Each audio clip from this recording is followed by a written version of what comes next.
Ladies and gentlemen, late as ever to the party, the first annual Worst to Best Movies list of this channel. If we can get these videos out on time. Here's our studious and handsome host, Carlos Lopez! Oh, hello there. You caught me reading my favorite novel. I didn't see you there. No, seriously, I didn't see you. How the fuck did you get in? Who do you work for? Oh, wait a minute. Are you here for the... I know what you're here for. I'm sorry for the hostility. Oh man, I'm sorry. It's been a while since I've had visitors. You're here to watch me talk about movies. More specifically, the best to worst movies of 2025. This past year, we saw a lot of great movies come out. A lot of movies filled with emotional moments, action, thrills, deception, hatred, and scares. This was also surprisingly a great year for horror movies as well, one of them being in the top 15. This year we saw a lot of online influencers break out and make their first feature on the silver screen, most notably Chris Stunkman and of course the Phillips brothers coming back to make their second feature film. But this past year wasn't just filled with a lot of great movies, it had a lot of stinkers, I can't lie to you. I saw a total of 45 movies this year. Not all of them were in theaters. I started my first semester of college last year, so I was busy with that, so gave me a little bit of leeway. For some, I had to wait till they came on streaming or ran on Amazon. But, with that being said, we will be starting from the bottom to the top. And number one will shock you, because I guarantee you don't know what my number one is. And if you think you do, leave a comment.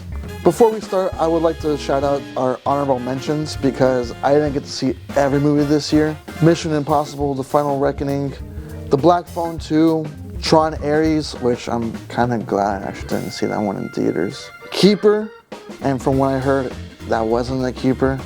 Him, which I've also heard that he is not him. Sorry Baby, The Long Walk. I'm actually pretty bummed out I didn't see The Long Walk. That one looked pretty decent to me and like an entertaining time. Elio, Final Destination Bloodlines, An Enemy. Now I've heard a lot of bad things about that movie, but I'm actually really sad that I got to miss Daniel Day-Lewis's comeback to film. So that kind of sucked, even though it wasn't a mid-movie. And I think Lee Whannell's Wolfman, yeah, that came out last year. But with that being said, let's start out the list with Number 45, Snow White, the live-action remake. I mean, do I really gotta justify why this is at the bottom of my list? I mean, other than Rachel Zegler speaking absolute evil about the original Snow White, Gal Gadot, horrible CGI dwarves, no prince, but instead we got 7 bandits and one of them just happens to be good enough looking for the prince, Saz, and overall it's just a really bad movie. This movie made $205.5 million on a budget of $270 million before marketing. This movie single-handedly made Disney stop and think and be like, should we continue doing these movies? Until another movie on this list changed their minds. But yeah, overall, just awful, just horrible. Next. Number 44, War of the Worlds, starring Ice Cube. It's you? It's you! How could you do this, man? This movie was gonna be number 45, but it's above Snow White for one reason and one reason only, because you can actually make fun of it. I was watching this with my friend Zach, and we were just dying laughing whenever like the certain scenes came up, like, it's you? It's you, Mr. President. We are looking at a full-scale invasion. Like, that shit was just funny to me. And that's why it's number 44 and not 45. Next. Number 43, Honey, Don't Watch This Movie. Directed by Ethan Coen, who helped co-direct No Country for Old Men and The Ballad of Buster Scrooge. And you would think he would knock this one right out of the park, right? With No Country for Old Men being under his belt. No, this movie is just fucking boring. This detective noir film does absolutely nothing. It sets up a mystery that gets solved by itself. One of Chris Evans' weakest performances all year, and honestly just a nothing movie with just no substance. Like, all the ingredients are there, right? For you to make something, and it just doesn't do anything. Hi, Cat. The main character, Honey, is alright, I guess. To be honest, I was more interested in what was happening around her, but every time she was on screen, I was just bored, I guess. But admittedly, towards the end, I was getting a little bit interested and invested. But other than that, I was severely disappointed by this movie. And the trailers, I thought it was going to be something, you know, I don't know what I was expecting from the trailers. I thought it would be something, you know, interesting to watch. But other than that, expectations versus reality. No, Cat, stop. Cat, just chill here. Just chill here. Oh my God. I would not recommend watching this. This movie is just bad. Like, it just leaves you empty going, that's it? Really? That's it. And not in a good way, though. Number 42, a Minecraft movie. Chicken jockey, anger pearl, flint and steel. This is a crafting table.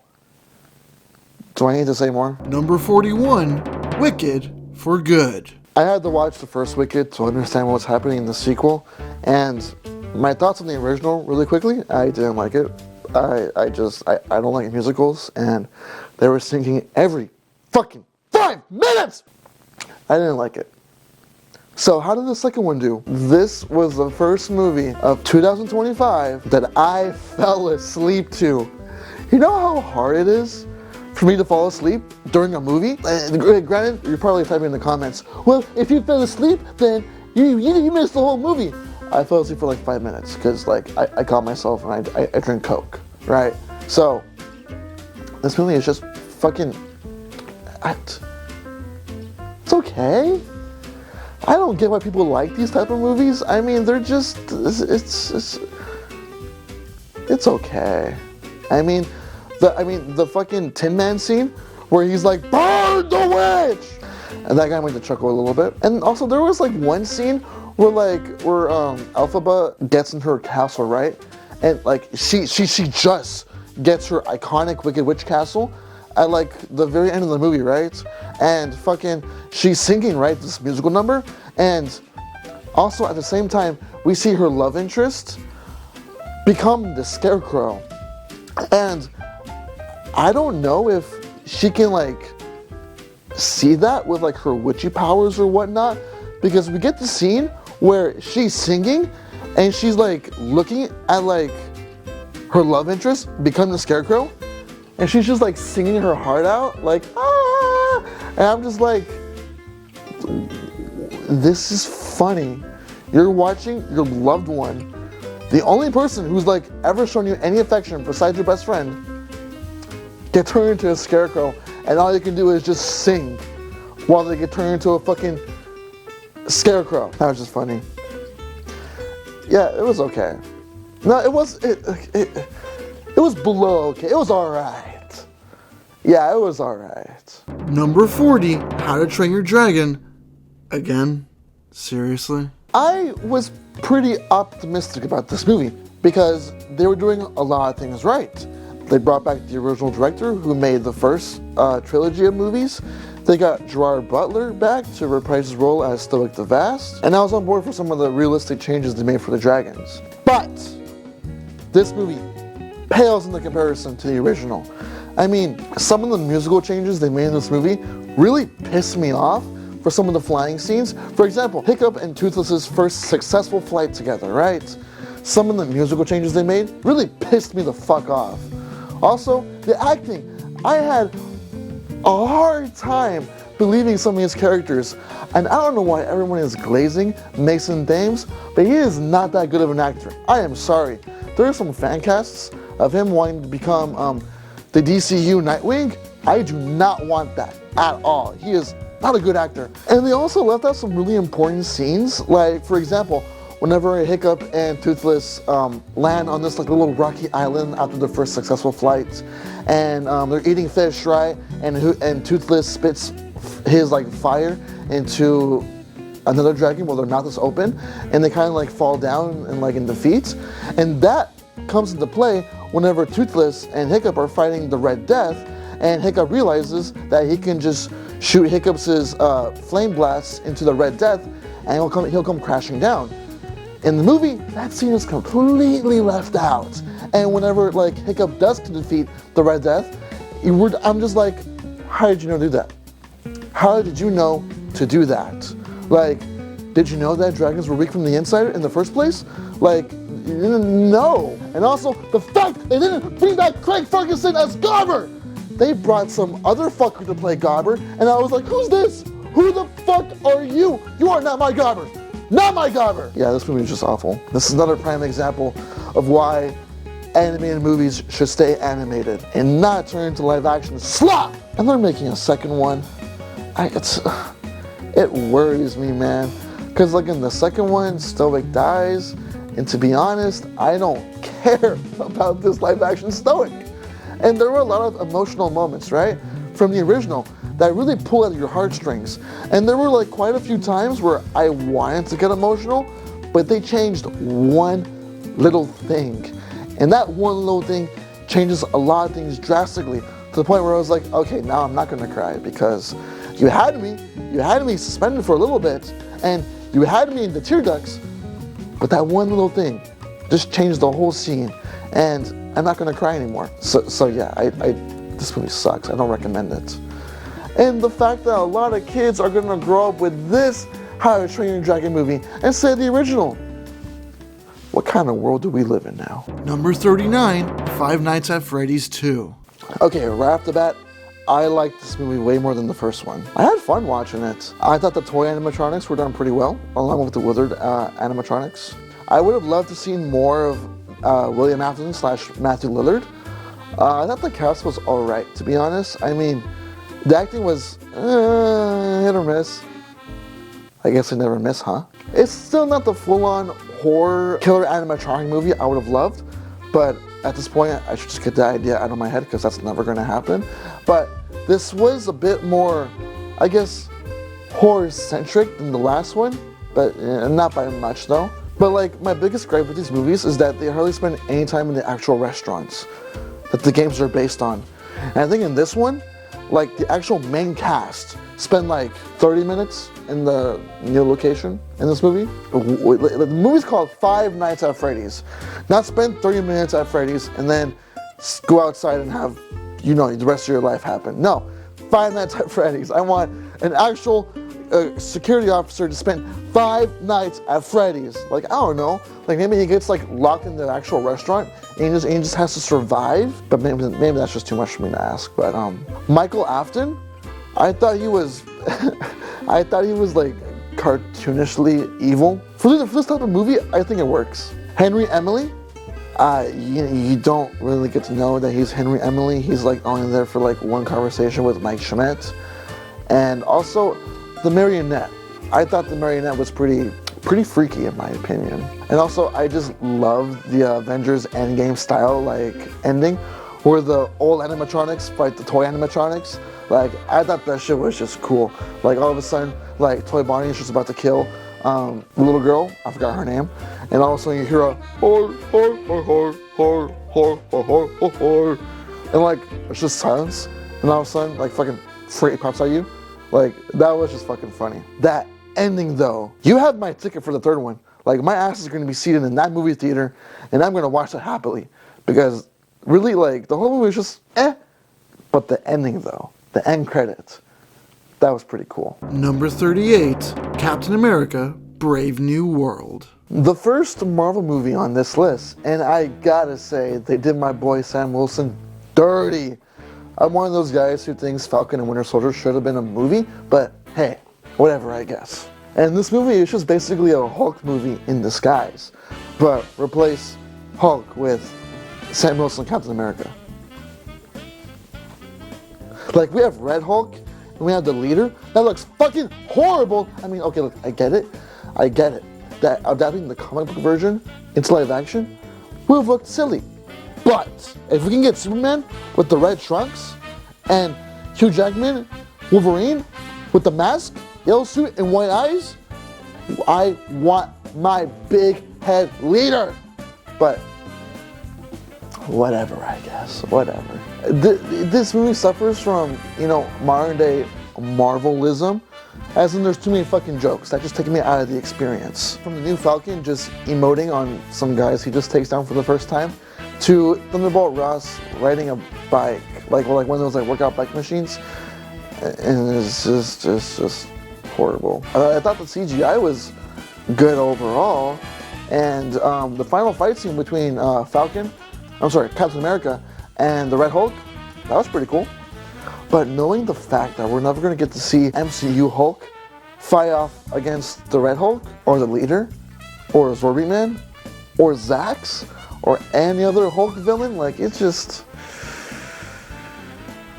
sad days. But hey, this movie was... okay. It was okay. Moving on. Number 37, Lilo and Stitch. Now, as I said previously with Snow White, this Disney live-action remake actually ended up making a fucking $1 billion at the box office, which gave Disney the idea to go, maybe we should make more. Yeah, let's make more of these live-action slop remakes. Fans hated this movie for tarnishing their beloved nostalgia classic, and especially with that ending too, with Nani leaving Lilo with Stitch. But personally, what do I think about this movie? I thought it was just alright. I mean, Zach Galifianakis as the scientist, it felt wrong to my ears. And with no Captain Gantu, it was just like, why? But overall, like, this movie is safe. Like, it takes no risks, except for the ending. It's safe overall. I mean, towards the end, it did kind of like tear my heartstrings, and it did get me kind of emotional. But the imagery of Nani like carrying Stitch in her arms and like running underwater, that kind of took me out of it, and it kind of made me laugh a little bit. But overall, like, it's a safe movie. It was originally going to go on Disney Plus, but they decided to like put it in theaters, and they gambled correctly because they made a fucking $1 billion. But it's a safe movie. If you want to watch a movie with your family, I would recommend watching the original, but this ain't bad. But that's my thoughts. Number 36, The Conjuring: Last Rites. This is supposed to be the last Conjuring movie in the universe, but with it unexpectedly making $500 million at the box office, I don't think it's going to be the last anytime soon. But it is definitely better than the last one, but not as good as those first two Conjuring movies if you're a fan of those. But overall, I would say this is a pretty fun watch, I'm not going to lie. This is supposed to be Ed and Lorraine Warren's last case, and the one that made him retire. This time around, the daughter, who's all grown up now, actually helps in this case, because she now has her mom's psychic abilities. She's also engaged, and the dad is all like, well, I don't know about this one, kiddo. He seems a little suspicious, you know what I mean? But eventually he comes around, and they get married, and it's all happy dandy. The actual ghost in this movie, it's okay. I mean, it reminds me much of the first ghost in the first Conjuring movie, but instead of it being attached to the house or a music box, it's attached to a mirror. Ooh. I would say the pacing for this movie is pretty good for the most part, although the one thing that really bugs me is that the Warrens don't actually get to the haunted house till like the last 40 minutes of the movie, and then they confront the freaky out ghost making all the commotion. So the whole time is just, we see the Warrens' life, which is nice to see, like a little slice of life for the Warrens. But then we get to see the family who's being haunted, and we just see that for a little bit, and then it just cuts back and forth, and then they finally meet in the last 40 minutes, and it's just like, I would have loved to seen, a whole haunted house movie, because this is what this is, right? Like, this whole series is just basically a big haunted house universe, and we don't actually get to see, the Warrens get into the haunted house to like the last act of the movie, and it's just like, okay. I would have loved for them to be in the haunted house like towards the middle of the movie, but it is what it is. But as horror movies go in 2025, I think this is like the safest one. You can like watch this one like pretty easily and not get scared, unless you're like me who got jump scared on that one scene, but it's a safe movie. It won't get you scared, but it's a pretty fun ride. Number 35, The Life of Chuck. For me, whenever I first saw Life of Chuck, I was very indifferent about it, because when I was thinking back on it, I kind of struggled to figure out how the third act kind of fit in with it. And for a movie called The Life of Chuck, we barely spend time with Chuck until like the very end and like a little bit in the middle of it. But when you get to the end of the movie, there's this line where a teacher, and Chuck even says, "I contain multiples." It's sort of a philosophical meaning. Everyone in Chuck's life is within him, and whenever it says it contains multiples, it's not just Chuck, it's everyone in his life. So when you think about it, everybody is Chuck. So when you think back on the third act, when the world is ending and everyone's basically committing suicide because the world's ending, it's a symbolic meaning that Chuck is dying, and he is dying of cancer, so the world ending and everyone dying is basically just Chuck getting cancer. For me, I would have loved to seen more of Chuck, him growing up and him eventually dying of cancer. The whole thing of it being told in reverse, I can't tell if it was just like an artsy move or if it was done I'm pretty sure it was done intentionally. I don't know how to feel about it for me personally. I mean, like, if it was done with, I guess if it was elaborated more, I would have felt different about it. But since it kind of like runs through a little fast, and with it kind of being told in reverse, it just didn't really stick with me all that much. And there's also a narrator too, who kind of talks you through what's happening in each act. And at some parts, it kind of gets overwhelming because it's just the narrator talking. Other than that, it's an alright movie. And I feel like that philosophical meaning of I contain multiples could have been pushed a little bit further. As one of Mike Flanagan's first films this year, or my first Mike Flanagan film in general, because I saw Midnight Mass and he made that show and I really liked it. And some of the actors from that show are in this movie and I like that, but this movie was, it didn't do much for me. It was good. Yeah, I would say it was good, but I feel like I could have done a lot more. Number 34, Shelby Oaks. Now, this movie is a very special movie, crowdfunded and directed by Chris Stunkman, who is also a fellow YouTuber and has been on the platform since 2012, reviewing movies and TV shows alike. And he finally got his first shot, ironically by Mike Flanagan, who made The Life of Chuck. And Mike Flanagan helped him produce this movie. This movie is like a game changer for us YouTubers because we do have a direct path from making content on YouTube and it being translated to the silver screen. So Chris Stunkman proved that to us, along with the Philippa brothers too. But how did it turn out though? I feel like the first 20 minutes of this movie is very compelling. It's probably the best part of the movie too, where it starts out with a newscast reporting on these missing paranormal YouTubers, and one of the missing people of the paranormal group is the sister of the main character. And so the whole plot is around the big sister trying to find her missing sister. And Chris Stunkman was able to create a really creepy and moody atmosphere, and that I really love. But towards the middle and towards the end, it kind of gets a little generic, you know? This demon was stalking these kids when they were little and planting seeds in their heads, and then whenever they grow up to a certain age, the demon manifests within them. Like, we've always seen that we've always seen that plot happen in a billion movies, and even in some of the Conjuring movies too. This one was really good though. Like, for Chris Stunkman's first feature film, I thought it was pretty good, and a feat in and of itself, inspiring not just me, but many other YouTubers on this platform, thinking they want to be filmmakers, and the fact that they actually can be if they just work hard enough and put in the effort. They can accomplish that.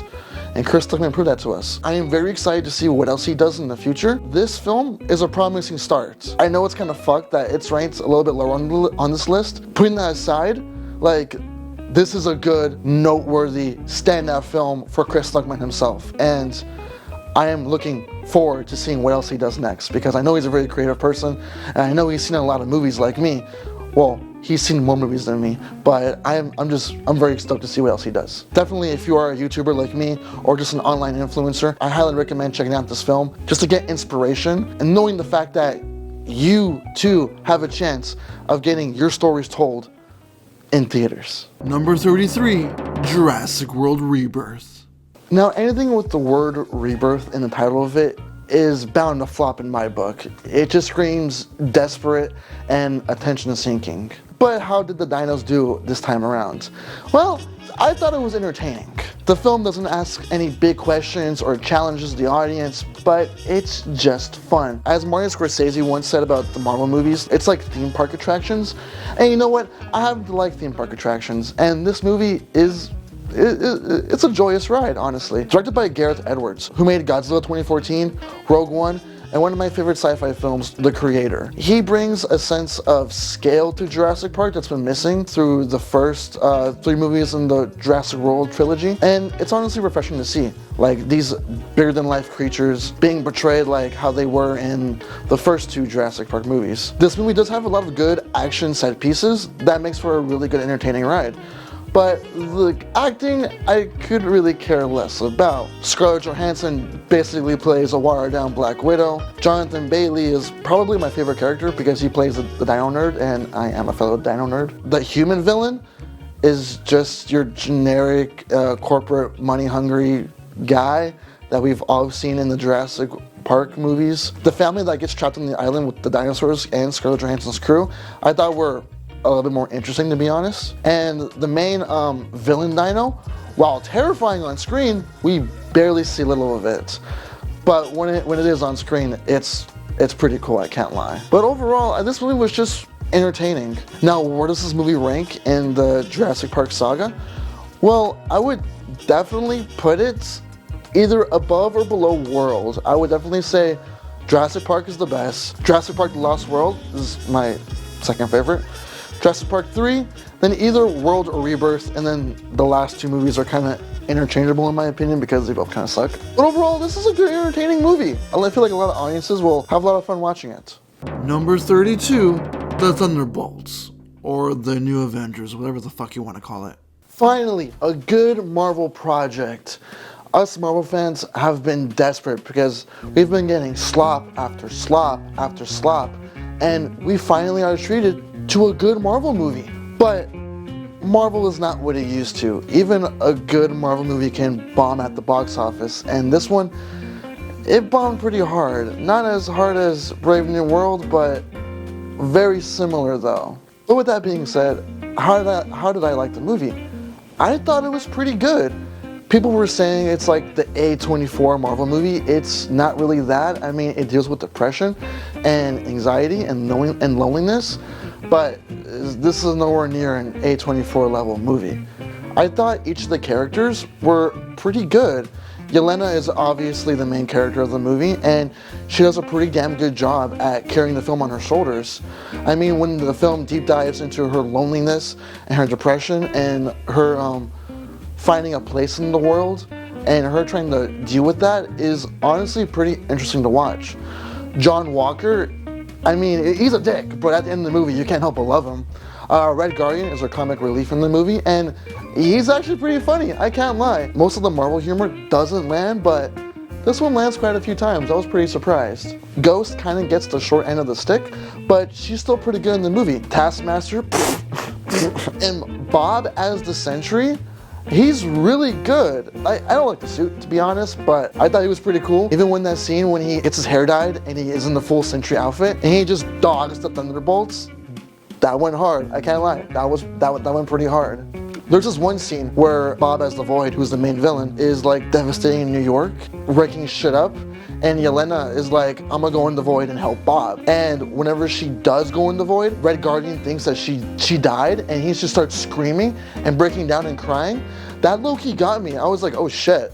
Like, Red Guardian's acting in that movie was pretty damn good, I can't lie. And Bucky Barnes is now a badass again, reliving his old Winter Soldier days again. He's now a badass again, and I fucking love that. Now, do I like the fact that this movie is the New Avengers, because the Thunderbolts asterisk is a placeholder, and so now the movie's the New Avengers? I don't really like that, but we'll see how they do in Doomsday. But overall, this is a pretty good movie. If you're looking for like a really good Marvel movie that tackles some really heavy themes, I think you'll be really pleased with the Thunderbolts. Number 31, The Legend of Ochi. The first A24 film on this list, and this one's a bit special. With its incredible dreamlike look and amazing cinematography, Legend of Ochi is about a girl who feels misplaced in her society, where everyone thinks the Ochis are evil and are about to eat them or whatever. This girl finds an injured baby Ochi, and she sympathizes with it and tries to bring the Ochi back home to wherever it belongs. This film is akin to like E.T., Earth to Echo, or The Water Horse. It's one of those adventure type movies. The main character I thought was okay, I can't lie. I would have liked all the characters in this movie to be a little bit fleshed out. I would also say this movie has a bit of a pacing issue. When it gets towards the middle, it kind of drags a little bit, and you kind of feel the runtime, but once it starts getting picked back up again, it's really fun. And it's like, oh shit, this is really cool. But as a whole, I thought it was pretty good. This film having one of my favorite Finn Wolfhard performances, him playing the Warwick brother who also kills Ochis. Her mother, played by Emily Watson, plays her estranged mother who sympathizes with the Ochi, studies them to the point where she even knows how to speak Ochi and knows where the Ochi live. Her father being played by Willem Dafoe, who plays the worried father, and his whole deal is training kids to grow up to kill these Ochis, and he's also a big Ochi killer himself. Whenever he finds out his daughter is trying to care for this little Ochi and bring it back home, he's like, no, no, no, no, no, no, no, no, no, no. But it's also very heartfelt because all the characters, like in the end of the movie, the father and the mother, they all understand their daughter trying to do what's right and bring this lost child back to its parents. And I thought it was pretty good. The puppetry is amazing. You would think it'd be like CGI or even AI, but no, it's actually all puppetry. I thought the set pieces were very dreamlike, and I absolutely loved it. It kind of has a Stranger Things Season 1 vibe, which personally I fuck with because I love Stranger Things Season 1. Overall, I thought it was a pretty fun movie, and I think a lot of people would like it. And if I saw this movie as a kid, I would be balls to the walls, like, happy with it. I would probably watch this movie 1,000 times if I was a kid. And for this being, if I'm not mistaken, the first family-oriented A24 movie, which is pretty cool actually. So it gets brownie points for that. I recommend it. Number 30, Predator, Killer of Killers. Now we're in the fun section.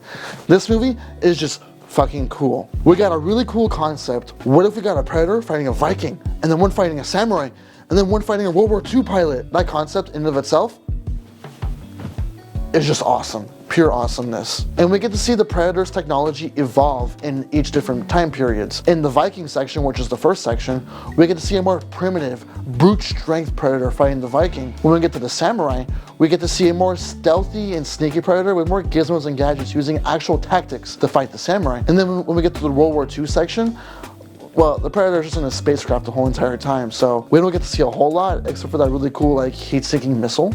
Everything is well animated, and all the stories are really well fleshed out. Some better than others, but it's all pretty good, in my opinion. And then when we get to the final section of the movie, where all three humans who defeated the Predators are all in cryo chambers, and then being released on the Predators' home world, where all three of them have to fight to the death to fight the King Predator. I love how this movie also expands on the world of predators, the Yautja race themselves, not just their technology, but how their species interact with others, how their species values honor and valor above everything else. But man, when I tell you, when all three of the humans team up together and speaking all different kinds of languages to defeat this King Predator, it's just awesome to see. I am a sucker for these kind of anthology animated movies. This is just a really fun watch. Dan Trachtenberg, who made Prey, made this one, and Predator Badlands, which is also on this list, and we'll get to that one later on. I love what he's doing with this world of the Predators and the Yautja, and I cannot wait to see what he does next. And we will see what he does next because the movie is on this list. I do recommend watching this one if you're bored and want to watch something really cool, animated, and some really nice bloody action. You'll love this movie. Number 29, Warfare. This movie has one of the best intros I've ever seen this year. When all the soldiers are jumping to Call on Me and just like fucking like headbanging and dancing, that shit was just fucking awesome.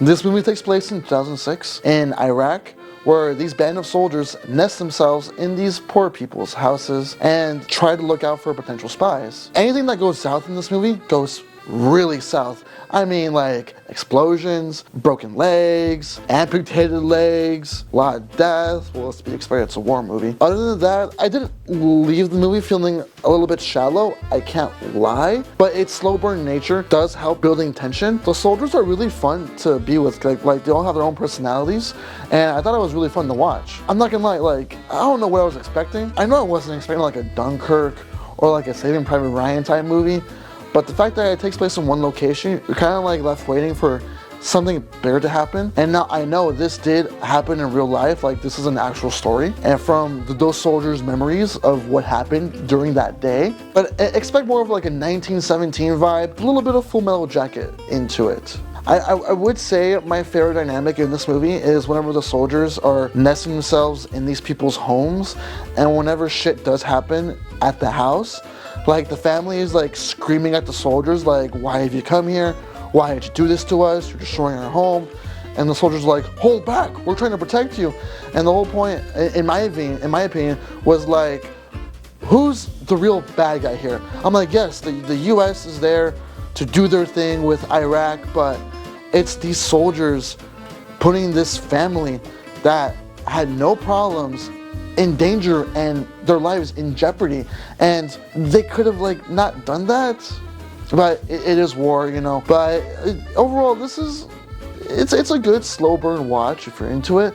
Like I said, more of a 1917 type vibe. For the only war movie I think in this in 2025, it's a good one. It's a good watch. Number 28, Good Boy. This being the shortest movie on this list, running at 1 hour and 13 minutes. This film is told from the perspective of Indy the dog as she tries to help her owner from this paranormal entity that's trying to harm both Indy and her owner. Now, this film is a film made for dogs, but since it is told from the perspective of a dog, we know exactly what the dog is feeling, what emotions the dog is trying to convey and compel. And this film took 4 years to make, with the director actually training his dog to like act and do all these motions and follow the camera. It's a really big achievement, and the director himself even plays the owner. And I'm not gonna lie, this film actually did get me a couple of times while watching it. Now, the whole paranormal entity that's in the movie is actually a metaphor for cancer. Earlier on in the film, we learned that the owner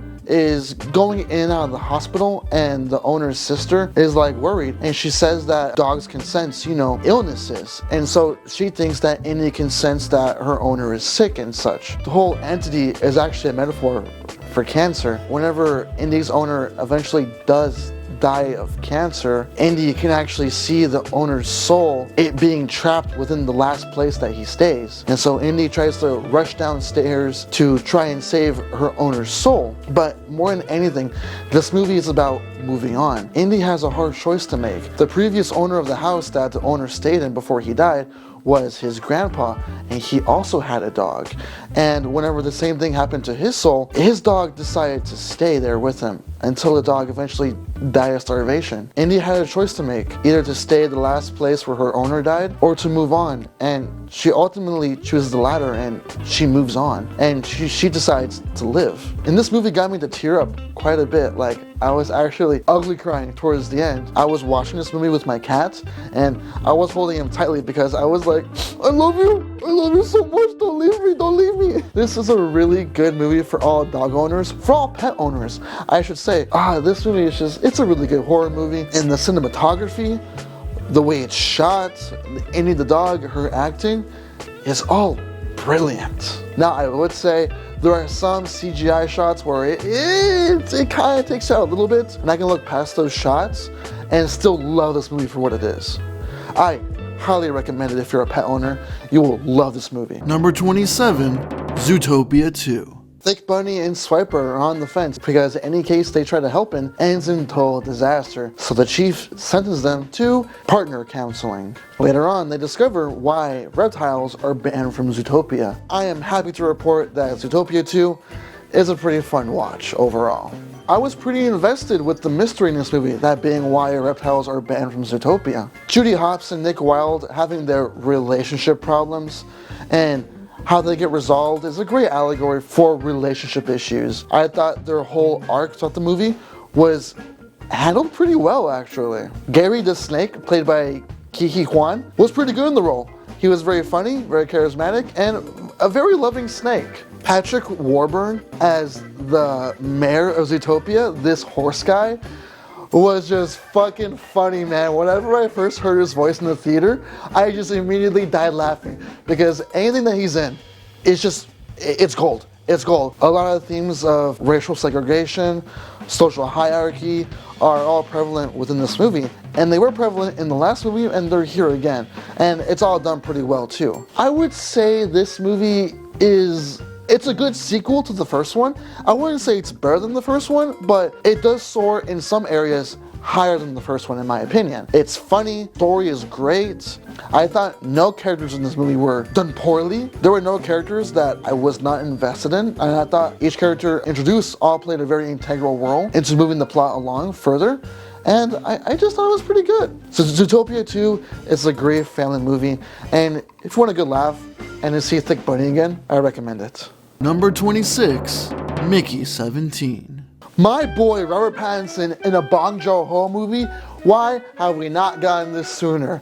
Taking place in the far future, Mickey signs up for a cloning program which he doesn't fully understand, but it gets him off-world because he's tired of being on Earth. He dies over and over and over again, and gets cloned over and over again for those dangerous missions that no one really wants to do, so they send the guy that's literally signed up to die to be cloned again. That's his whole entire job. But on one of the missions where he survives and doesn't die, the crew thinks he dies though, and so they clone him again. But the Mickey that survived goes back on the ship, resulting in meeting his duplicate. Robert Pattinson is excellent, as he always is in his roles. He plays a more wimpy, not confident character, and the other Mickey is just a stark contrast, where he's basically the Batman. He has the voice and everything, right? For one scene, he's like, God, you're such a fucking pussy! And the other Mickey is just like, I'm not a pussy, I'm a pussy. Like, it's just so fucking funny to watch. Not one of Bong Joon-ho's strongest movies, but it's still a pretty good watch overall. Of course, in a Bong Joon-ho movie, there's themes of socialism, hierarchy, corrupt politics, love, finding self-confidence. If you want a nice, funny, sci-fi, action-packed movie that makes you think a little bit, I recommend Mickey 17. And of course, if you want to see Robert Pattinson, this is a good movie to watch too. Number 25, The Smashing Machine. This year we had the Safdie brothers split up. Together they made Uncut Gems, which proved Adam Sandler can actually act. And they also made my favorite movie that they made together, which is Good Times, also starring Robert Pattinson. So when the two decided to split up this year and make their own respective movies, both involving sports for some reason, Benny Safdie making The Smashing Machine and Josh Safdie making Marty Supreme, everyone's been asking, which of the brothers have the sauce? And well, the answer is pretty obvious by this ranking, but let's not underplay this movie. The Rock will probably win an Oscar for this movie. I can't lie, like, his acting is pretty fucking good. I was very shocked. In this movie, you don't see The Rock. You see the character he's portraying, which is Mark Kerr, who is a real life wrestler. To see The Rock lose, not once, but twice, and to see him struggle with sadness, loneliness, depression, drug addiction. It's something I would never thought I would see The Rock do in his whole entire career. The whole time you want to see Mark Kerr win, but he just keeps losing and losing and losing. This whole movie is basically a guy being humbled very hard. Like, Mark Kerr just gets humbled so many times in this movie. As I said, he struggles with drug addiction to the point where he actually overdoses and cries to his best friend. The Rock actually crying. Let that sink into you for a little minute. Like, what? In between acts is where I thought the movie actually kind of dragged a little bit, but at no point did I think any of the acting in this movie was terrible. All the actors were fucking awesome. The Rock, as I said, was fucking great. Emily Blunt, she's always good in the movie, I can't lie. And all the other actors in the movie are just pretty damn good. But I never thought I would see Enjoying The Rock crash out as much as I did in this movie. But compared to all the movies after this one, and even compared to Marty Supreme, I do think this is a weaker movie. Still a good movie to watch if you want to see The Rock actually get vulnerable for once in a movie. Through most of his filmography, he's just a big macho tough guy. And to see him actually get vulnerable is something rare and odd to see, honestly. He will probably get an Oscar for this. The score, I didn't think jazz would ever work for a wrestling movie, but this works perfectly in my opinion. Now, out of the two Safdie movies, and even compared to Mario Supreme, this does feel the least Safdie. I do recommend this movie. If you're a Safdie fan, you will not be disappointed. A pretty good movie. But when we get to Mario Supreme, woo! Damn! That's a Safdie movie. But moving on. Number 24, Predator Badlands.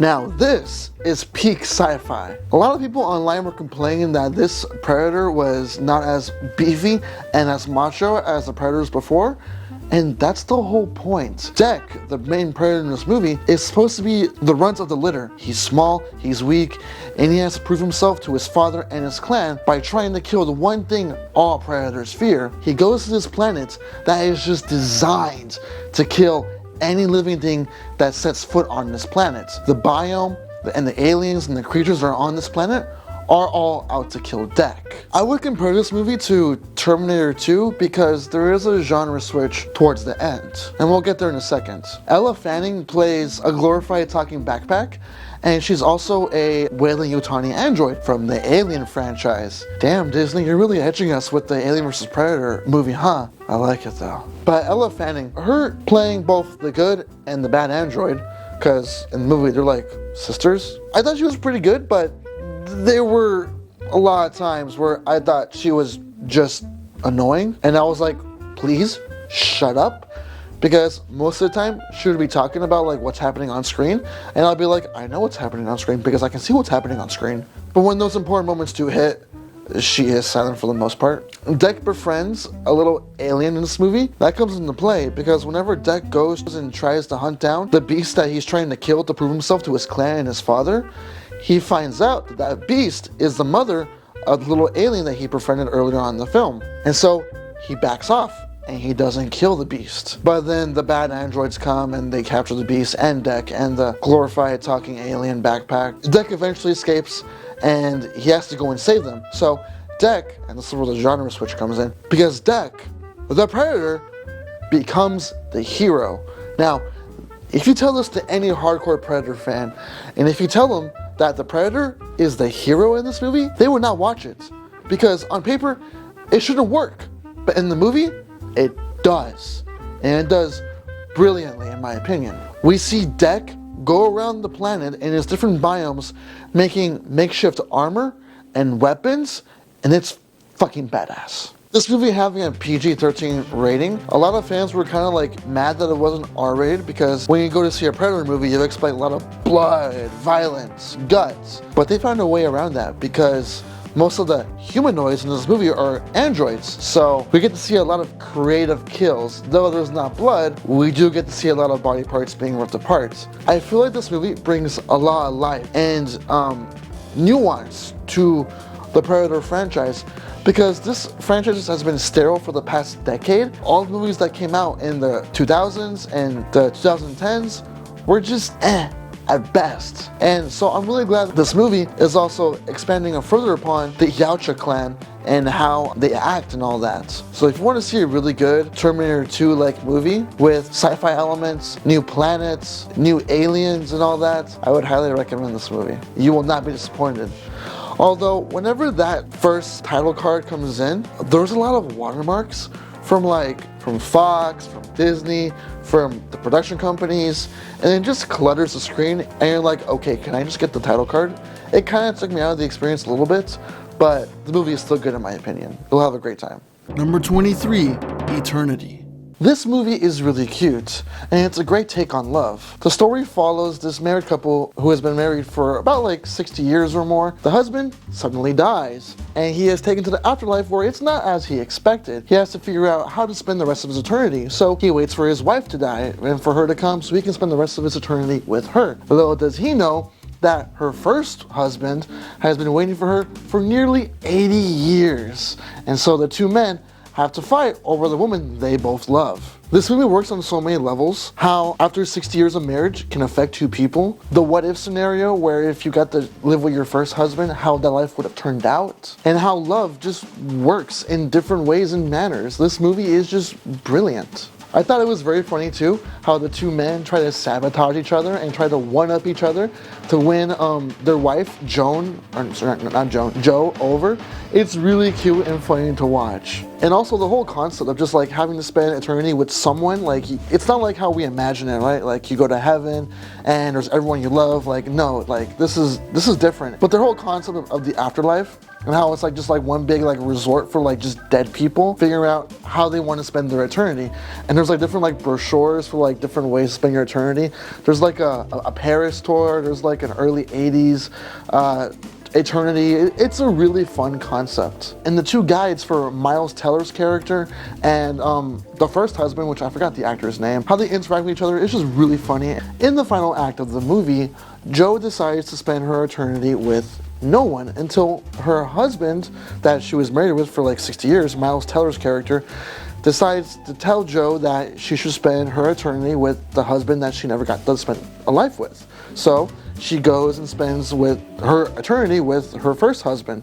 And the rule is that once you've entered an eternity, you can't get out of that eternity or else you'll be breaking the rules. As she's like living her eternity with her first husband, she's not happy. And she's missing her other husband and his little quirks and his little, his quirks, him complaining all the time, how he always likes pretzels, and so she like craves pretzels.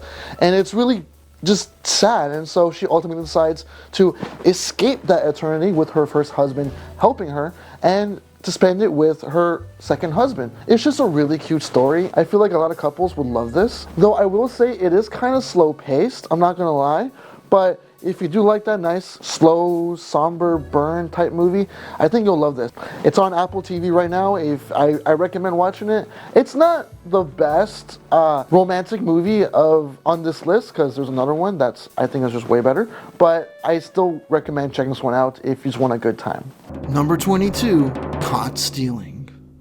This movie is a prime example of not to judge a book by its cover, because I thought this was like your typical tough guy movie where his girlfriend gets kidnapped and the guy has to go to like all these like bad guys and like beating them up and stuff to get his girl. This is not that movie, and I love it when I'm proven wrong. Directed by Darren Aronofsky, this movie is about a guy who really runs away from his problems and drinks them away, and he gets caught up in the wrong crowd. His neighbor, played by Doctor Who, asks Hank to watch his cat, and in the cat litter there's like this like little key, and that key unlocks a safe to a whole lot of money. And there are two gangs after that money. So Hank has to figure out how to get to that money and get out of this crummy situation. Giving Austin Butler a not tough guy persona is really brilliant, because we kind of feel bad for this guy.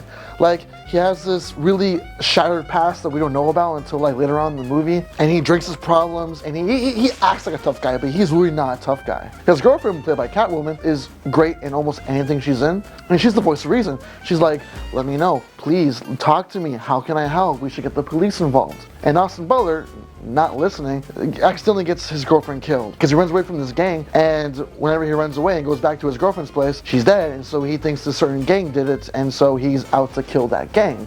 Eventually he finds the bag of money with the help of Doctor Who, and now the gang is after him again because now he has the money. He has the key to the safe that holds the money. And so he has to team up with another gang that's also after the money to kill the gang that's after him, and it's just a juggling of characters and gangs and like situations and action set pieces. This movie is just really good. It is not all what I expected, because the main character gets beat up quite a lot. Like, I just want this guy to win.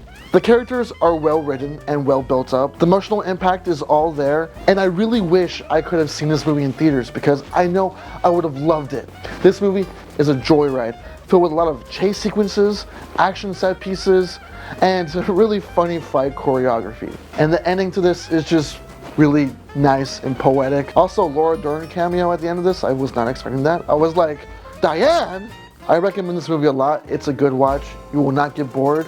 And it's on Netflix right now if you want to watch it. Number 21, Companion. This is another movie I wished I saw in theaters because I know I would have loved it. Companion is about a movie about a group of friends who go to a cabin in the woods. Well, it's not really a cabin in the woods. It's more like a rich mansion in the woods. And they discover a lot of truths and a lot of lies. Full spoilers, it's about sex robots. But more importantly, this movie is an allegory for toxic and abusive relationships. Jack Quaid, who plays the abusive boyfriend to the sex robot, is an awful person, and you kind of wish he dies, because there's also another sex robot, and it's a gay robot, and whenever that owner of the gay robot dies, it's so weird saying gay sex robot. But anyways, whenever the owner of the gay sex robot dies, Jack Quaid's character reboots the robot and like uses him to catch his girlfriend's sex robot, and it's fucked up. Don't get me wrong, this whole movie is fucked up, but like at certain times it's really fucking funny. There's this one scene where Iris, the main sex robot, she has full control of her settings, and she like goes to messes with them, and she finds out that her boyfriend put her intelligence level at 42, and she gets really mad about that, and I thought that was just fucking hilarious scene. But the whole reason why they're there is so that Jack Quaid can have his robot girlfriend Iris kill this rich guy who owns the cabin in the woods, so that they can blame the murder on Iris and they can just steal the rich guy's money. And so that was their whole plan. And the whole plan just turns on its head, because the way how things unfold is just horrible. Funny, but horrible. But this sci-fi horror movie is really good, but not without its flaws. There are some pacing issues, and where I think in some story elements it could have been elevated just a little bit and, you know, done just a little bit better. But overall, this movie is really good. I recommend it. Now we're getting to the good stuff, boys and girls. These next 20 movies, in my opinion, are like some of the best 2020. Some of the best 2025 had to offer. So that being said, number 20, Roofman. Following real-life events, Jeff robs 42 McDonald's by coming in through the roof, earning him the name Roofman. Eventually, he gets caught, he gets sent to prison, but eventually he escapes. And he stakes out and lives for a whole year at a Toys R Us. Bro is living the dream, I swear to God. And in that time, he finds love, and as his love continues to grow, he has to make a hard decision, whether to leave or stay.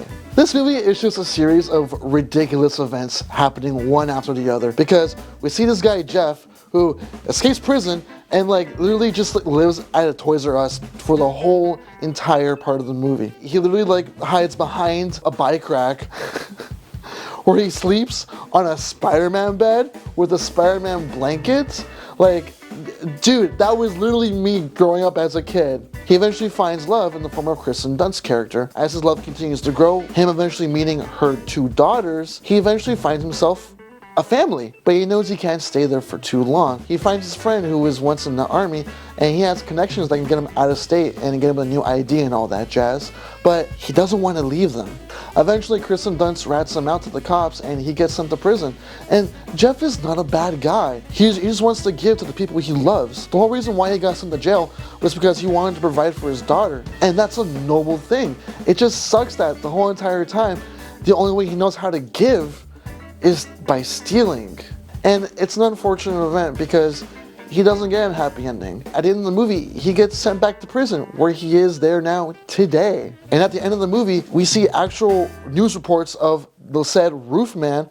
We can see a video of him, drawings, the girlfriend that he had, the two daughters. Of course, this movie like takes some creative liberty, but we get to actually see like the events fold, and it's just like, damn. I feel for Jeff. Like, I want the best for him. Like, I want him to like have a good life. I think like he's gonna get out in like 2030 or 2035. This whole situation that he got himself into, it just sucks. And I really feel for the guy. With a score that will tug at your heartstrings, I have no problems with this movie whatsoever, and I highly recommend watching it. Number 19, Weapons. Zach Cregger, who directed Barbarian, which is like my favorite horror movie in the past decade, is back again with his new film, and he continues to excel in his filmmaking. A story that's told from different perspectives that all eventually come together in the end to finish it off. The teacher, the worried father, the cop, the druggie, and the kid. Originally, I was gonna put this movie a bit lower on the list, but then I like rewatched it a few times, and I realized how Lynchian it was. When I say Lynchian, it involves a bunch of dream aspects, where one scene where the father's having a dream, and he's walking up to his house, and above his house is this giant gun with like a clock on it, and then it just disappears. And at first I was like, what the fuck? Like, what is that supposed to mean? And the more I watched it, I still don't know what it means, and that's a good thing, but For me, what I think it means is that the kids are weaponized and the father has like a certain like time frame, but it's really cool to see. This movie kind of deals with the supernatural a bit. It deals with witchcraft, and Amy Madigan, who plays the witch, is genuinely fucking creepy. Anytime when she was on screen, my skin genuinely crawled. This character is fucking insane. Her physical appearance, her dream appearance, all of it is just terrifying. That one scene where she made the parents stab their faces with a fork, that was just ugh. But I can't lie, this movie does definitely suffer from an identity crisis, where there's no clear main character until we get to the perspective of the kid, where the kid is being held hostage by the witch, who is technically like his aunt, and she's using the kid's parents as like bargaining tools. She's like, if you don't do this, I'll do this to your parents. Like, I'll make them eat each other. And not in that kind of way. Eventually, all the perspectives come together, and it makes for a really interesting final act, where if you've seen the videos, you've seen all the kids like chasing Gladys through like the different houses. That is like such a Scooby-Doo like type chase scene, and to be honest, I was laughing in the theater. Then I stopped when they started to rip her flesh, and I was like, oh. But this was a really great dreamlike horror movie with a lot of great visuals. Some characters are more well written than others. Overall, I think this is one of the best horror movies 2025 had to offer. And it's on HBO right now, and I highly recommend you watch it if you're a big fan of Zach Cregger and if you like Barbarian. And a lot of returning actors that were in Barbarian, like Jason Long and Georgina Campbell, come back in this movie, and it's just really cool to see them because it's like, oh shit, I recognize you. You're the last movie that he did. But yeah, go check this one out. I recommend it. Number 18, Rental Family. A film about a service that sells emotion by the people who long for the emotion they sell. This movie has a lot to say for people who are struggling with their lives, where you're in a place that you don't want to be, and where a new opportunity arises, you don't know if it's the right choice or not. But a leap of faith can lead you to a lot of new relationships and more opportunities. Brendan Fraser plays a struggling actor in Japan, where he's in a place where he doesn't want to be. He wants to be this big star, but he just is confined to like small-time TV commercials and like small cameos in TV shows. He eventually gets a gig that he fully doesn't understand, where he's playing roles in actual people's lives, but the job eventually grows on him to where he gets self-fulfillment by actually helping real people in their lives. He gets this gig where he has to play a father, so this mother can get her daughter into the best school possible because she needs a father to help convince the school boards. And I'm pretty sure you can guess where the plot goes along from there. If anything, this movie is about self-fulfillment and self-happiness. And the movie asks the question whether if you're playing a role in your life or are you being your genuine self. This is such a warm movie with such a warm score, and it will definitely tug at your heartstrings. And of course, there are other actors in this service too that Brendan Fraser is a part of. Mary Yamamoto plays Akiko, where her job in the agency is to play mistress partners. She gets hired to play the mistress for cheating husbands, and I'm pretty sure you can guess how that goes. This movie tells its themes brilliantly with great character development and great character arcs, and the ending is very brilliant in a philosophical way, where the main character, Brendan Fraser, is looking at himself in a mirror and he realizes that he's finally being himself. And whether are you being yourself too? And it's really nice, it's really warming. And if you have time to watch this movie, I highly recommend it because you will not be disappointed in it, and you will definitely cry while watching it, because I was definitely like tearing up during this screening. I highly recommend this one. Number 17, Train Dreams. The first Netflix movie on this list. Train Dreams follows Robert, played by Joel Edgerton, as he comes from humble beginnings, working on the railroad in the early days of America, but eventually finding love in the form of Gladys. Or Gladys? I forgot the name, but she's played by Felicity Jones. As he continues to work on the railroad to provide for his family, each time he's at work, someone he knows dies very tragically, and eventually it reaches his family. And the rest of his film is him coming to terms with the loss of his family, him never finding love again, but trying to find means to move on with his life. Yeah, it's one of those movies. Joel Edgerton as Robert is a really moving experience to watch, because we see him love his family, and then all of a sudden it's just taken away from him by a wildfire, and we feel his grief, we feel his heart aching for his family again. And there's this one scene in particular where he's out in the fields and he thinks he hears his daughter and his wife again, and he's just there. He knows it's not real, but he just stands there and let the voices talk to him. And it's a really sad moment. This movie teaches us that no matter what age you are, moving on doesn't get easier. Just like Weapons, this movie also has some dream sequences too, but in this movie they kind of act like warning signs. Warnings from the future of what's going to happen to him and his family eventually. I gotta say, the colors in this movie are just phenomenal.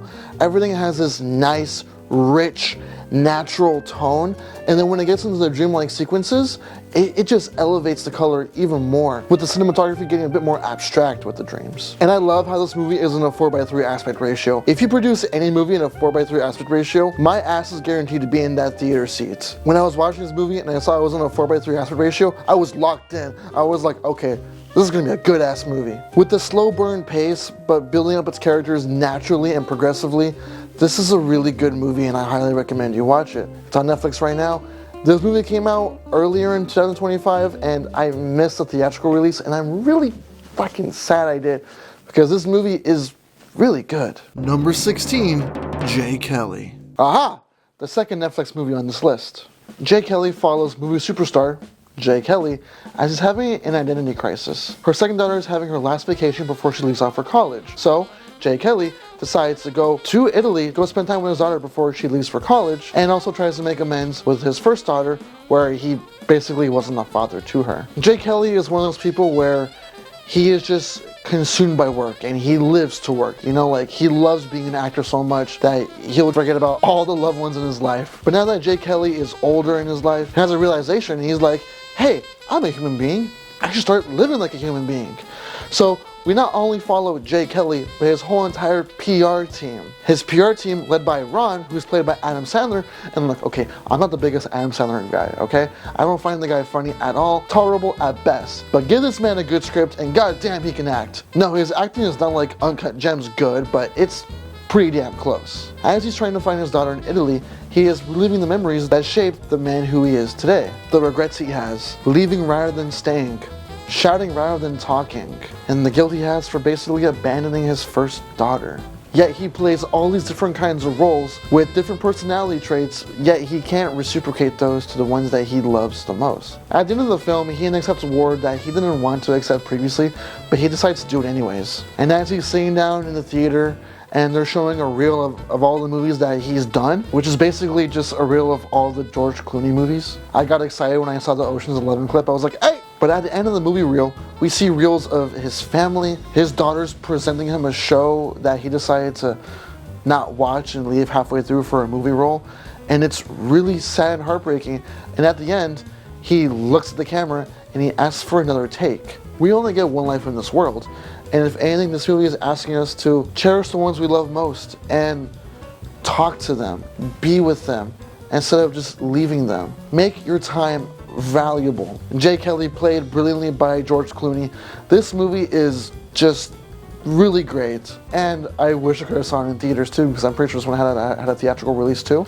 This movie is very emotional and very philosophical, and I highly recommend it for those who are looking for just a character study and something to make you cry. Because this movie oddly made me cry because I kind of related to this movie, oddly enough. I don't know how, but I did. So for me, this is a really good movie and I highly recommend it. Number 15, The Materialist. I Believe in Love Again, starring Madam Web, Mr. Fantastic, and Captain America. Lucy, who works for a matchmaking company, comes across this tall and rich, successful, wealthy man, but at the same time catches up with her broke but handsome ex, Captain America. Who will she choose in the end? As a broke man myself, I was, of course, rooting for the broke boy in this movie. Even though Lucy begins dating Mr. Fantastic, who's rich and wealthy, and almost goes on an expensive vacation trip with him, she realizes that she doesn't love him. Yes, he's very materialistic and he has all this wealth, but being rich and powerful isn't the end-all, be-all to a relationship. There has to be love on the table. So, of course, eventually she goes back with my boy, Captain America. I don't know why I did that. There's this one scene in particular where Lucy and Chris Evans' character sneak into a wedding and they dance and they share a kiss, and then Chris Evans' character walks off and asks if they're gonna get back together. Lucy, not knowing, Chris Evans tells her this. When I see your face, I see wrinkles, gray hair, and children that look like you. Can't help it. But as your friend, I would tell you it's a bad idea to be with a 37-year-old cater waiter who still has roommates. I would say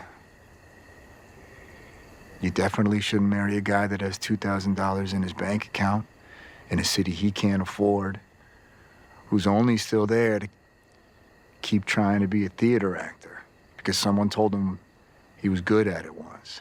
And I was like, damn, that hit me. And this movie really made me think about the relationships I have in my life right now. It doesn't matter if you're poor or rich or broke or anything. As long as you have love on the table, it's all going to be okay somehow in the end. And this is Chris Evans' strongest performance in 2025, I feel like, because after Captain America, he kind of had like a fallout. Like, he didn't know exactly what to do, where to land. He did that one movie with The Rock, and that one really bombed. But in this movie, he's really great. If you have a significant other, I recommend putting this movie on first, because this is the love movie of 2025. Number 14, Frankenstein.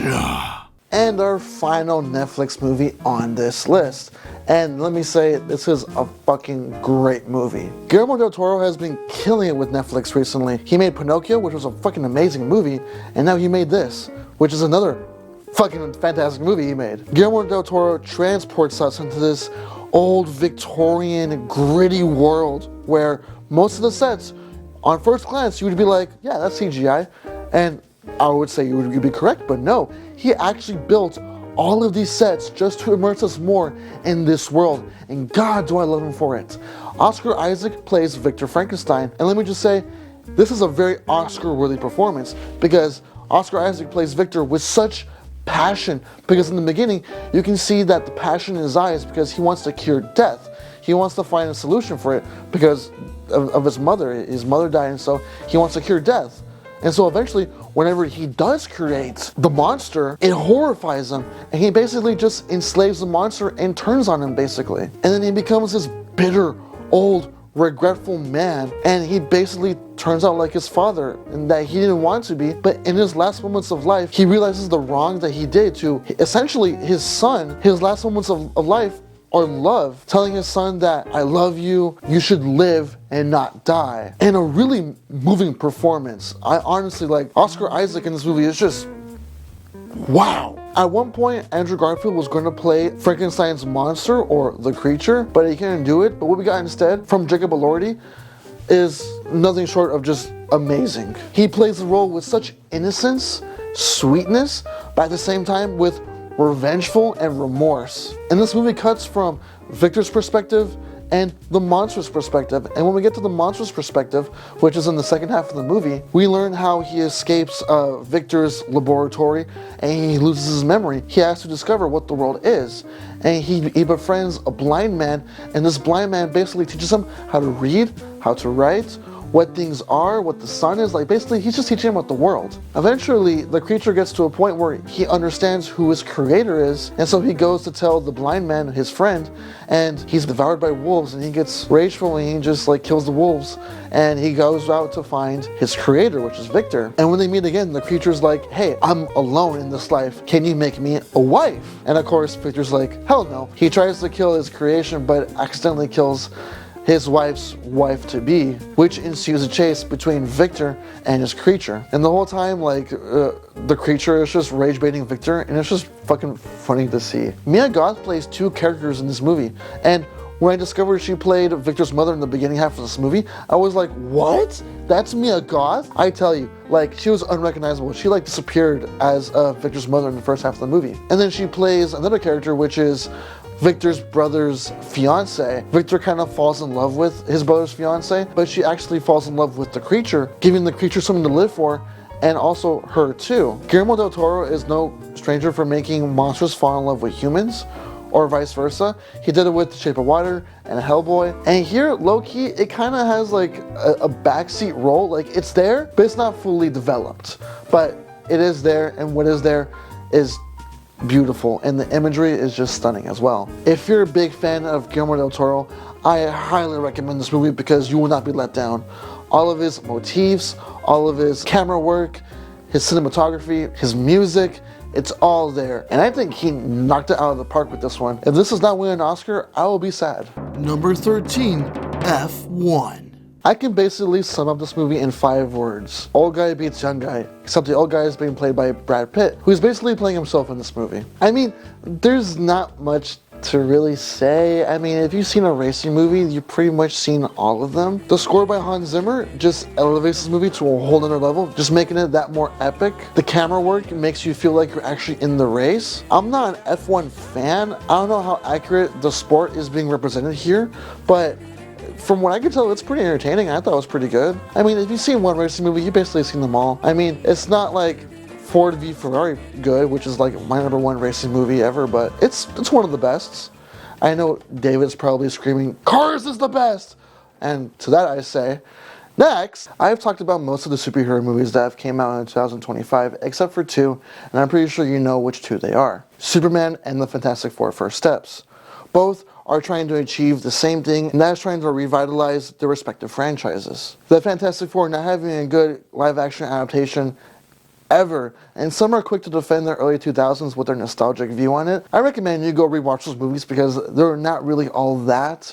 I mean, the only good things I can really find are Chris Evans as Johnny Storm and the Thing in that movie. Doing not so well with the box office and fans alike, and Fan4Stick not helping with that at all. Superman, on the other hand, has been done dirty for decades, not having a good movie or live-action adaptation since Christopher Reeve's run. Although I will say I am very nostalgic for Brandon Routh's Superman because that's my Superman that I grew up with, but that didn't go well with critics and fans alike. Zack Snyder didn't help either because he basically turned Superman evil, and he gave the impression that Superman's only interesting when he's evil, and that's really not true. And while I do agree Henry Cavill was done dirty, even his handsome face could not save him from this role. Then comes along James Gunn, who is attempting to revitalize Superman and start a whole new DC chapter, rebranding Superman as a symbol of hope as he should be, portraying the character more empathetic and more caring for others, no matter their walk of life. Then on the other side, we have Marvel. After facing box office failure after box office failure, they are now attempting to bring in their first family into the MCU by not making them a part of the same Earth as everyone else, but instead making them part of a separate Earth where the Fantastic Four are the only heroes of that Earth, giving them a future retro 60s New York with a comic accurate Galactus and a Silver Baddie. Silver Surfer. Both are good in their retrospective selves. If I had a graph to represent my likeness for these 2 movies, they would run very opposite like this. Some things I like and some things I don't. So it came down to my personal taste. Which movie did I like more? And I gotta tell you, it was a really hard decision because I like both of these movies. I think both have something to tell about family, about hope, but at the end of the day, when it comes down to personal bias, and if I'm being honest with you, I don't know if this is still the right choice to make because I'm still kind of iffy about it. But for the sake of this video, I'm going to have to say number 12, The Fantastic Four: First Steps. As I said previously, we were getting comic accurate depictions of all 4 members of the family, set on a separate world where there's no Avengers, no X-Men, no Thunderbolts, no Eternals, not even the Spider-Man. Which is why I don't understand why Spider-Man is not in Doomsday, but that's a whole other conversation for another day. Because I really want to see him interact with the Fantastic Four, but that's okay. That's okay. Sue Storm is pregnant with her first child ever. And as the 4 family members are preparing for this child's arrival, the Silver Surfer is heralding Galactus, where basically he's going to eat the fucking world. So the Fantastic Four go into space to try and negotiate with the Galactus, and it goes horribly wrong. And now the Fantastic Four have to save their world from being eaten by a giant titan. This movie works on so many levels and helps bring the Fantastic Four image into a new light. The family dynamic is, of course, the strongest asset of this movie, where each character is given time to shine. Ben Grimm has never looked more better as a Thing ever in live action. The CGI in this movie is amazing.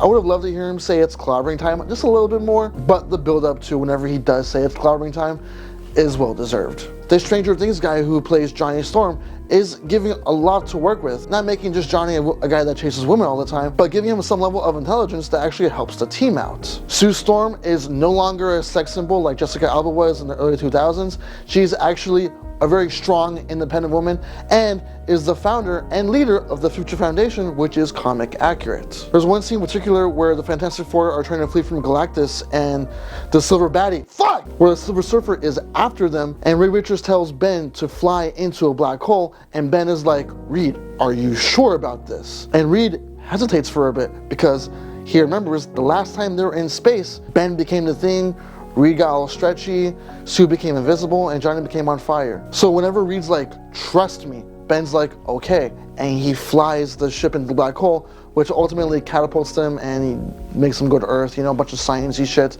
But that scene alone told me a lot about the family dynamic between the characters. Now, Pedro Pascal as Reed Richards, okay, I'm not gonna lie. Yes, he could have been a little bit more stretchy in the movie. Even the early 2000s movie got that correct. But Pedro Pascal as Reed Richards it's not the best. I mean, yes, it's passable to the point where I'm like, okay, I guess that's Reed Richards. I mean, he got the like cold, sciencey aspect of Reed Richards down, but I'm just tired of seeing Pedro Pascal in all my movies. I mean, shit, he's in like 2 other movies in this list, and Galactus in this movie is just amazing. The CGI and the fact that they actually made a whole suit and got the actor to play in like a miniaturized New York, kind of like what they did in the old Godzilla films, is just that much more awesome. And of course, the Silver Baddie. When Galactus comes to Earth searching for Sue's child, there's a sense of dread. And to be honest, after the Fantastic Four meet Galactus, there's like a sense of dread lingering throughout the whole entire movie.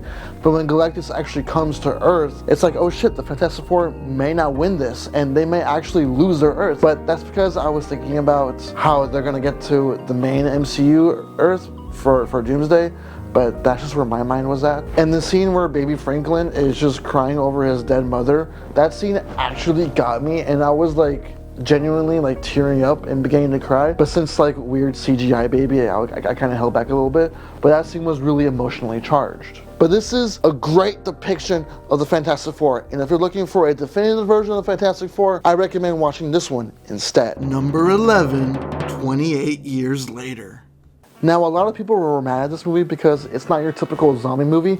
Well, my friend, get over it, because this is the best kind of zombie movie where something human is happening in a zombie-filled world. More than anything, this movie is a coming-of-age story in the apocalypse. We follow Spike as he's about to go on his very first outing on the mainland. His father, played by Aaron Taylor Johnson, teaches us how this world works since we last saw it, as we learn it through his eyes and also Spike's eyes.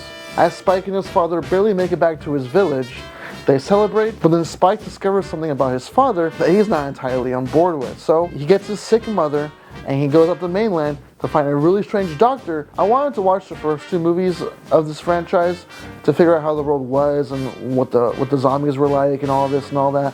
The first movie is with Cillian Murphy, and the second movie is with Rumpelstiltskin from Once Upon a Time. Although I will say they do completely retcon the ending of 28 Weeks Later, I will say this movie is still fucking amazing. Alfie Williams as Spike is bloody brilliant.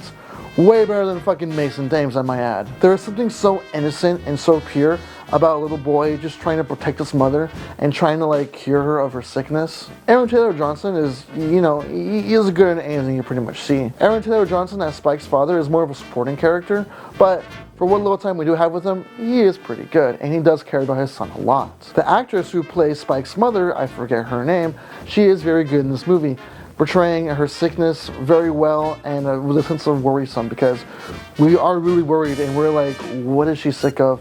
Can she be cured? Ralph Fiennes as the doctor covered in like this red iodine that keeps the virus away is really brilliant. In this movie, we are introduced to 2 new types of zombies. One of them being bottom feeders, which like they're like this really fat, on their knees, on all 4s zombies, and like they feed on like worms and pretty much anything they can get their hands on that's on the ground. And then the other new zombie is the Alpha, where he's literally bigger, stronger, and he probably has a bigger dick than you. I mean, seriously, I did not need to see that thing swing around like that. I mean, whoo! It is a sight to behold. When Spike and his mother are being chased down by the Alpha, they are saved by Dr. Kelsing, played by Ralph Fiennes. Through him, we figure out that Spike's mother has cancer. And it's really heartbreaking to see that Spike can do literally nothing to stop the cancer from spreading to his mother. I mean, it's so heartbreaking to see, and it just sucks, you know, and it hit me really fucking hard. As Dr. Kelsing gives Spike a sedative that makes him trips out a little bit, it saves him from having to see Ralph Fiennes and his mother's suffering, where he eventually burns his mother's skull and gives it to Spike for him to place in the Bone Temple. And I know, that sounds morbid as fuck, but in the movie, it's really bittersweet, and it's a great character-defining moment. Also, some more new zombie lore in this movie. Zombies can get pregnant, and instead of like birthing out little zombie babies, they can birth out normal human babies that have the cure in their blood.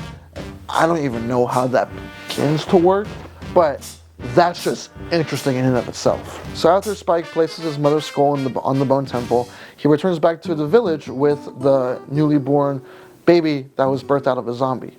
But instead of going back to his village, he instead places the baby on the village doorstep and goes out into the mainland to fight for himself, but also find himself and learn more about himself as he's growing up. And now, I will say, it's really at the end of this movie where it kind of gets a little controversial, because the end of this movie is really off-putting tonally wise, because it goes from a coming of age story to the last like 5 minutes being like Power Rangers.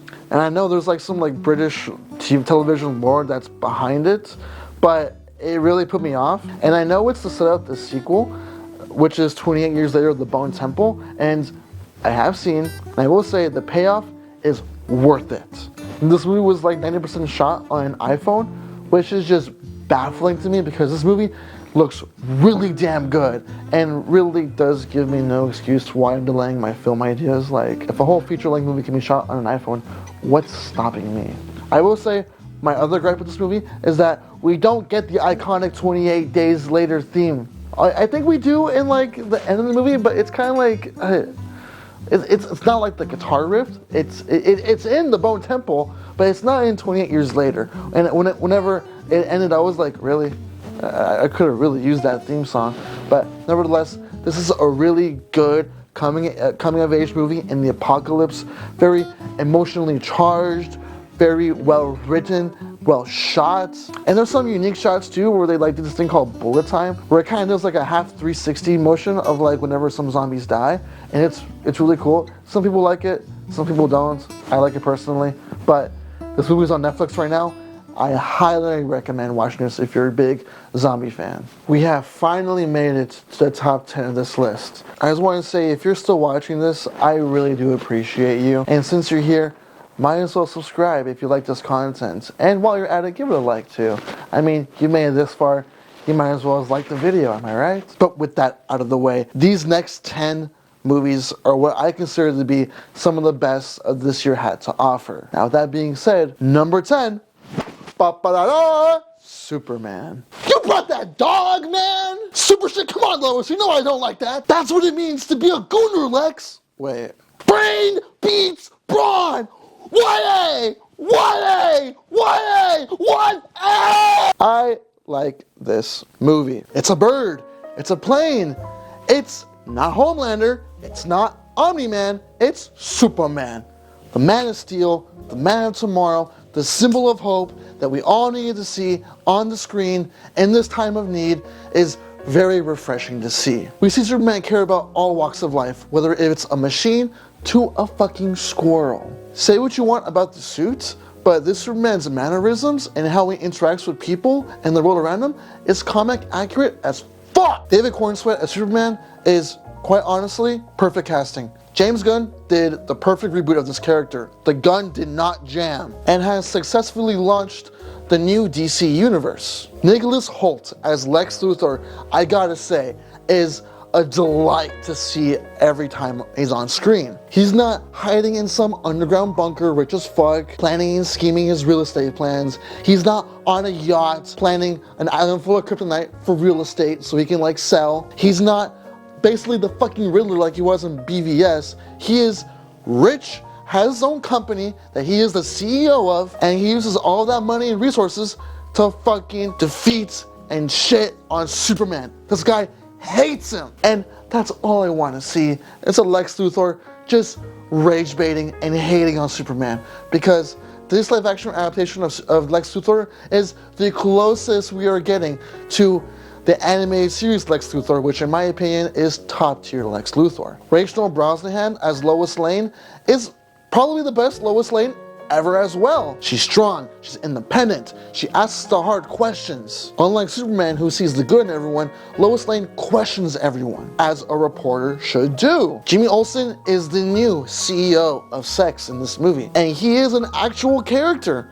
Unlike in Batman vs Superman, where he was a secret agent named Jimmy Olsen, no, he is an actual character in this movie, and he plays an integral role to the story. And it's great to see Clark Kent, Lois Lane, and Jimmy Olsen all interacting, because personally, I felt like I was watching an episode of Superman the Animated Series. I would have loved to see a little bit more of Clark Kent in this movie, but what we do get is pretty good. And how David Cornsweet plays Clark Kent and Superman, with Clark Kent wearing the oversized suits, making him look dorky and shit. That way he changes his voice to make him sound less intimidating, more ill-mannered, versus how he plays Superman, where he's strong, confident.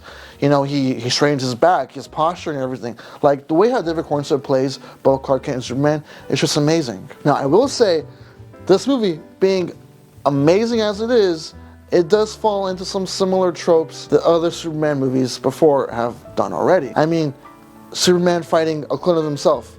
That's been done 2 times. Lex Luthor's whole entire scheme is real estate. And that happens with Bravia, because he wants like half of Bravia to like use his like Lex Luthor land or whatever. It's just real estate again. And this movie does suffer from a bit of over-explaining. Some examples being whenever Superman first crash lands in the first 5 minutes of the movie and Krypto has to take him to the Fortress of Solitude, where the Superman robots pick him up and play the message from his parents, and they're like, Kal-El's parents sent him a message as he was going through the universe and crash land on Earth, but it was damaged during the crash and half of the message is missing, but that message is why Kal-El does what he does. And there's another scene where Superman's fighting the hammer of Barovia, and we're in the Lex Tower, and one of the workers is like, wow, Lex, it's like you know his every move. Lex Luthor has been studying for 2 years now, he knows his every move. It's like, we get that a lot in this movie, and it gets stale pretty fast. Also, the Justice Gang. This movie did feel a little bit overcrowded, I'm not gonna lie. And I thought Superman was gonna touch upon the corporate hero aspect about this,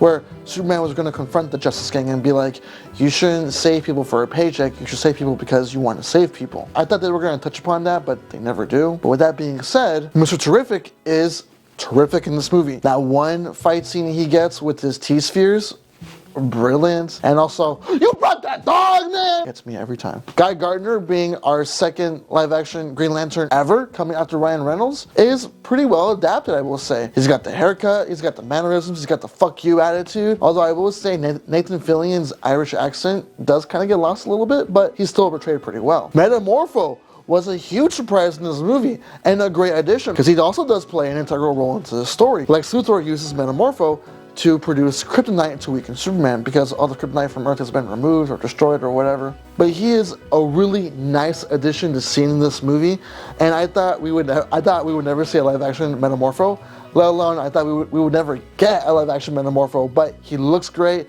the acting was great, and overall he was just great. Although I will say that Hawkgirl does get the short end of the stick, that being like her character is just there. She's not really given much to do other than scream and swing mace. But with that being said, Superman is such a hopeful movie, and such in a time where things seem gleam and gloomy, and I thought this movie was very well handled. And if you're feeling down and if you need some hope in your life, put on this movie, because Superman is that symbol of hope that we all need. Number 9, Avatar: Fire and Ash. This is James Cameron's third Avatar movie, and not being a fan of the first one, but the second one really made me become a fan. Okay, first issue, out of the gate, this movie is too damn long. It is 2 movies in one. It really has a lot of pacing issues. It goes from action set piece to calm and quiet moments, to action set piece to calm and quiet moments, to action set piece to quiet and calm moments. Usually that's how it goes, but when the themes and tropes and a lot of things that happen in this movie happen in the second one, and it's like I'm basically watching an almost re-edited version of the second movie. Almost. And the reason why it feels like that is because Avatar: Fire and Ash and the second movie were originally all one movie, but since the movie was just too big, James Cameron had to cut it in half because no one was going to watch a 6-hour movie. So that's why a lot of the themes and tropes feel similar to the second one, because originally they were all just one big movie. But with 3 hours and 50 minutes of my life I won't get back, how is the movie? The Sully family still dealing with the death of their oldest son from the last movie. We get to see the toll that takes on the family and the effects that happen with Neytiri, Jake Sully, and the kids, with Jake Sully kind of blaming his youngest son. The Colonel is still alive, but the most interesting aspect about this movie is the introduction of the Fire Tribe. Now, these Ashy people are basically like Mayans? I think they're like Mayans. But they're that indigenous group where basically they'll raid and plumage any other tribe that doesn't align with their beliefs, cutting off their like tail thing or whatever, and just killing and plumaging for fun, basically. Jake Sully kind of takes a back seat a little bit in this movie, I really can't lie. But eventually towards the end, he kind of becomes the main character and main focus again, because he becomes the talk or whatever, but he basically becomes him, and he has to go into the final battle. As I said, the Colonel, he is alive, but he's always on Jake Sully's ass. But in this movie, Jake Sully and the Colonel kind of have a very interesting relationship, where in this movie, they team up twice in this movie to save their kids, having a temporary alliance, and it's kind of interesting to see how they talk to each other as like once allies, now enemies. Now they're in this like awkward alliance where they're like, I'm still gonna kill you. Oh yeah, no, I'm still gonna kill you. And it's just really cool and funny to see their interactions with each other. And the Colonel eventually teams up with Varang, which is the leader of the Ash people, and I'm so jealous, man. The Colonel gets himself a hot, blue, goth girlfriend. I'm just like, it should have been me! It should have been me, not him, me! But nevertheless, whenever she's on screen, either someone's about to die or her and the Colonel are getting freaky. The CGI in this movie is great, as it's always been. There are just a lot of shots of just water, and you're just like, wow. There are some scenes where I thought they were done really well, where Jake Sully and Neytiri are having an argument, right? And where Neytiri admits that she's ashamed of her kids being half human, and that just leads to some interesting conflict. In some other scenes where Jake Sully almost kills Spider towards the end, because in this movie, Spider is now able to breathe the Na'vi air, which is poisonous to humans. And that happens when Spider's mask runs out of air, which is kind of weird that happens, because I don't remember his mask running out of air once in the last movie, but nevertheless it happens here. And Kiri uses her newfound witchy powers to like have this fungal grow inside of him and make him breathe the Na'vi air. And so that brings a lot of interesting development in the world, because if the humans can replicate what happened to Spider, they can now breathe the Na'vi air and colonize the world of Pandora, which is very scary to Jake Sully. And so earlier on in the film, Neytiri is like, we should kill him, because if the humans get a hold of this, there's no telling what they can do to our world now that they can breathe our air. And Jake Sully at first is hesitant, because he's like, they're our kid's best friend. He's like a part of the family. Why would we do that? But towards a certain point at the end of the movie, he's like, I see your point, Neytiri, I need to kill him. So it comes to a point in the movie where it gets very controversial, where Jake Sully is about to kill Spider, and I'm not gonna lie, after that scene, I was like, hey yo, what the fuck, Jake? I kind of didn't care for him after that. I was like, damn, that's really kind of fucked. And I was mixed on that. So if you can handle the 3 hours and 15 minutes, and if you take like 2 to 3 or 4 breaks in this movie, it's a good watch. I recommend it. Just fair warning, it's not for the faint of heart. This movie is fucking long. Number 8, Bugonia. Another year, another Yorgos Lanthimos film. Now, please don't hate me, I am not the biggest Yorgos Lanthimos fan. Poor Things was my first introduction to this director, and I gotta say, of course the movie had obvious things of womanhood and trying to find your own way into this world. This film was very experimental in my opinion, and I should not have watched it with my mother. But as I said, I thought it was very experimental. Good, but experimental. Then I saw Kinds of Kindness, and I'm not gonna lie, that was not my cup of tea. Maybe I just didn't dig what the director was trying to say or convey with the anthology, but it wasn't my cup of tea personally. Then comes along Bugonia, and this film really did do something for me. If I'm not mistaken, this is Jesse Plemons' first lead role in the movie, and I thought he wouldn't be able to carry this film on his shoulders like a film like this, but I'm proven wrong once again, and goddammit, he carries this movie all throughout because the way he plays this psychotic, broken, yet curious character is just amazing to see. It's electric. Jesse Plemons' character is also a little bit relatable too because his mom has cancer, and Emma Stone's character, who plays a wealthy CEO of a pharmaceutical, gives Jesse Plemons' mom a pill to help her with her cancer, but it ultimately goes wrong and she ends up in a coma. So Jesse Plemons' character kind of blames Emma Stone for that, but also he thinks that Emma Stone's character is an alien. This is where it gets interesting, because he goes to great lengths to prove that Emma Stone is an alien by all forms of torture, shaving off her hair, putting like this white cream on her face to reveal her like true skin color or something, I don't know. He tortures her, he abuses her, he threatens her, he does all of these things just to prove if she's an alien, and it gets to a point where you think like, we're just watching a psychotic man torture a CEO of a company. And you're invested in it. And you see Jesse Plemons' character bring along his cousin, who's played by, I forget his name, I'll put his name on screen, but he's played very well as this, I almost want to say autistic person, but he plays his character very well as he follows his cousin and his psychotic idea. Emma Stone is of course great in any role she's in. I don't think there is a bad Emma Stone role. Being here, she plays basically a girl boss, where she's the wealthy CEO of a pharmaceutical or some company that, I want to say pharmaceutical. Where in the first little bit of the movie, she has some sort of power, but whenever Jesse Plemons' character and his cousin kidnaps her, her power is completely lost. And it's just really funny trying to see Emma Stone's like CEO mannerisms or talk, trying to convince Jesse Plemons' character to release her. She says things like, let's start a dialogue. And that kind of talk doesn't work on Jesse Plemons' character. And I'm not going to say if Emma Stone is or is not an alien, but she is most definitely an alien in this movie. And when I figured that out, I was like, wow. Like, I should have expected whether or not if she was going to be an alien, because the whole time I'm like, she's not an alien. She's not an alien. But then it kind of goes in that sci-fi route. I'm like, oh my gosh, she's an alien. And that ending was just like, wow.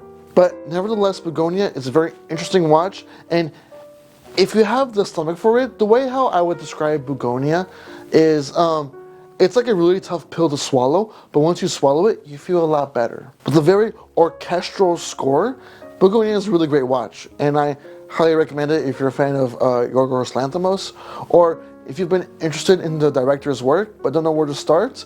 I wouldn't say Begonia is a good place to start. I would say start off with Killing of a Sacred Deer, and then maybe Begonia, but this is still like one of Yorgos's better films in my opinion. Number 7, The Phoenician Scheme. Wes Anderson is back, baby! A lot of fans and critics have been criticizing Wes Anderson for his last 2 films, but personally, The French Dispatch being my first introduction to the world of Wes Anderson, and I love that movie, along with Asteroid City. But where does The Phoenician Scheme land in the world of Wes Anderson? Is it more of a Fantastic Mr. Fox, or does it lean towards more Bottle Rockets? I am pleased to say that this movie leans more towards Fantastic Mr. Fox. Benicio del Toro plays Zsa Zsa Corda, who is a wealthy businessman where his wealth exceeds his life because everyone is out to assassinate this man. But he himself, he feels perfectly safe. Mia Templeton, in her first ever movie role, is really great. I was pleasantly surprised. She plays Sister Lieslo, who is Zsa Zsa Corda's estranged daughter, and she is a great contrast to Zsa Zsa Corda, where Zsa Zsa Corda is this very confident, thinks he knows everything businessman, whereas his daughter is like, no, you don't know everything, and no, that's wrong. Like, she basically snaps back at him at times and humbles him from time to time. But she becomes, slowly, over the course of the movie, more like Zsa Zsa Corda. And it's really interesting to see. And when we eventually find out that she is not his daughter, but Zsa Zsa's brother's daughter, still, like, her mannerisms, like, mirror Zsa Zsa's mannerisms so much to the point where it's like, well, at this point, they pretty much are father and daughter. And then the first time ever being in a Wes Anderson movie, Michael Cera. I never thought I needed Michael Cera in a Wes Anderson movie ever in my life, but now that I have it, it makes so much sense, and I don't know why it hasn't happened earlier. Michael Cera plays Bjorn, who is this nerdy bug guy / American spy, and he is hilarious in this movie. There's this one scene where the group are in the desert and this one guy gets shot, and then Zsa Zsa's like, well, at least he died quick and a painless death. And then Michael Cera was like, no, I think he died pretty painfully, and I think he suffered. All of the Wes Anderson tropes and themes are all here. The dry humor, the pastel color palettes, Wes Anderson's sense of symmetry, and his theater act play-like sets. They're all here for display, and they're all pleasant to see. And of course, the usual Wes Anderson casts are here. We have Scarlett Johansson, Bryan Cranston, Tom Hanks, and we have Benedict Cumberbatch, like we have Bill Murray, Willem Dafoe, like they're all here. Oh yeah, the plot. Basically, Zsa Zsa Quarter and his daughter are traveling through Europe to make sure that this Phoenician scheme is still intact, because some unknowable variable happened, and now they have to travel to each of their respectable partners that are a part of this scheme to make sure they're still on board while negotiating their part of the deal. And if this deal passes, their family will be rich for like 150 years. This is honestly a top tier Wes Anderson movie, and if you're a big fan of his work, I highly recommend you watch this one because you will not be let down at all, and you'll be laughing your ass off. I went to go see this with my group of friends, and we had a blast watching it. Number 6, Bring Her Back. The second YouTuber-made movie of this year, made by the Philippa brothers, who were formerly known as Rocka Rocka on YouTube, who also made Talk to Me and have now made Bring Her Back, which is their second feature film. I don't understand why this movie is not being talked about enough, because this was the horror movie of last year. This was one of those movies where after I came out of the movie theater, I smoked a cigarette and I was like, fuck. Like, this movie mentally scarred me. I was like, what the fuck did I watch? I went to go see this with my friends and my sister, and I have never seen my friends close their eyes to a scary movie before, and this movie made them do it. I was honestly like, just stunned what they did in this movie. If anything, it's the sound design that got me the most, because you can hear every slash, slit, belly turn, and it's just, it's really grotesque, and it really makes your skin crawl, and it's like, Two adopted siblings who are not related at all, their adopted father dies and are in the process of being rehoused, so they're in the care of their new foster mother and her weirdly odd nephew, Oliver. Sally Hawkins, who you might remember from the Paddington movies, who played the mother, is a fucking horrible human being in this movie. I mean, she is a backstabbing, lying, pea thief, psychotic, hypnotic, fake bitch in this movie. Billy Barrett, who plays the older brother in this movie, is really good, I would say. I mean, he's clever, he's funny, and he's the one you're rooting for to figure out what's going on in time so he can save his younger sister and get him out in time. But he's not clever enough. Sora Wong, who plays Piper in this movie, who is the younger sister to Billy's character, and she plays the blind sister, and she is played brilliantly. Like, whenever harm comes to this poor girl, you just want revenge upon whoever harmed this little girl because she doesn't deserve it. And the things that Sally Hawkins does to her is just brutal, man. Also, Jordan Warren Phillips, who plays the odd-looking zombie kid Oliver, is truly unsettling in this movie. And the things that he does in this movie, I don't want to think about it. If you're looking for the scary movie to put on, I would recommend this one, because this one, it makes your skin crawl, makes you feel uncomfortable in all the right ways. Number 5, Sinners. Directed by Ryan Coogler, Sinners was one of the first original IPs that came out this year that really gave studios the impression that we want new and original ideas in our movies. We want risks, and we want films that challenges the audience. And Ryan Coogler delivers that. Set in Jim Crow era America, Smoke and Stack wanted to open up a jukebox in Mississippi, where it attracts unwanted attention and things go horribly bad. This, of course, being set in Jim Crow era America, there are obvious themes of slavery and racism. If those are sensitive subjects to you, I don't recommend watching this movie. Michael B. Jordan plays two characters in this movie, Smoke and Stack, with their own unique qualities, and you can tell them apart easily by their coloring of clothing. Smoke wears blue, and if I'm wrong, I'll tell you on screen, but he's very cold and very calculating out of the two. Stack, on the other hand, is very carefree and more relaxed, and he always wears red all the time. Haley Steinfeld is a standout in this film. Her having a past relationship with Stack, she brings some really well unique energy to this movie and spit. If you know, you know. This movie has some nice visuals with some amazing cinematography. Some standout scenes is whenever Smoke and Stack's cousin is playing the guitar, and that one scene where like just generations of like dancers from past, future, and present all on that one scene is just...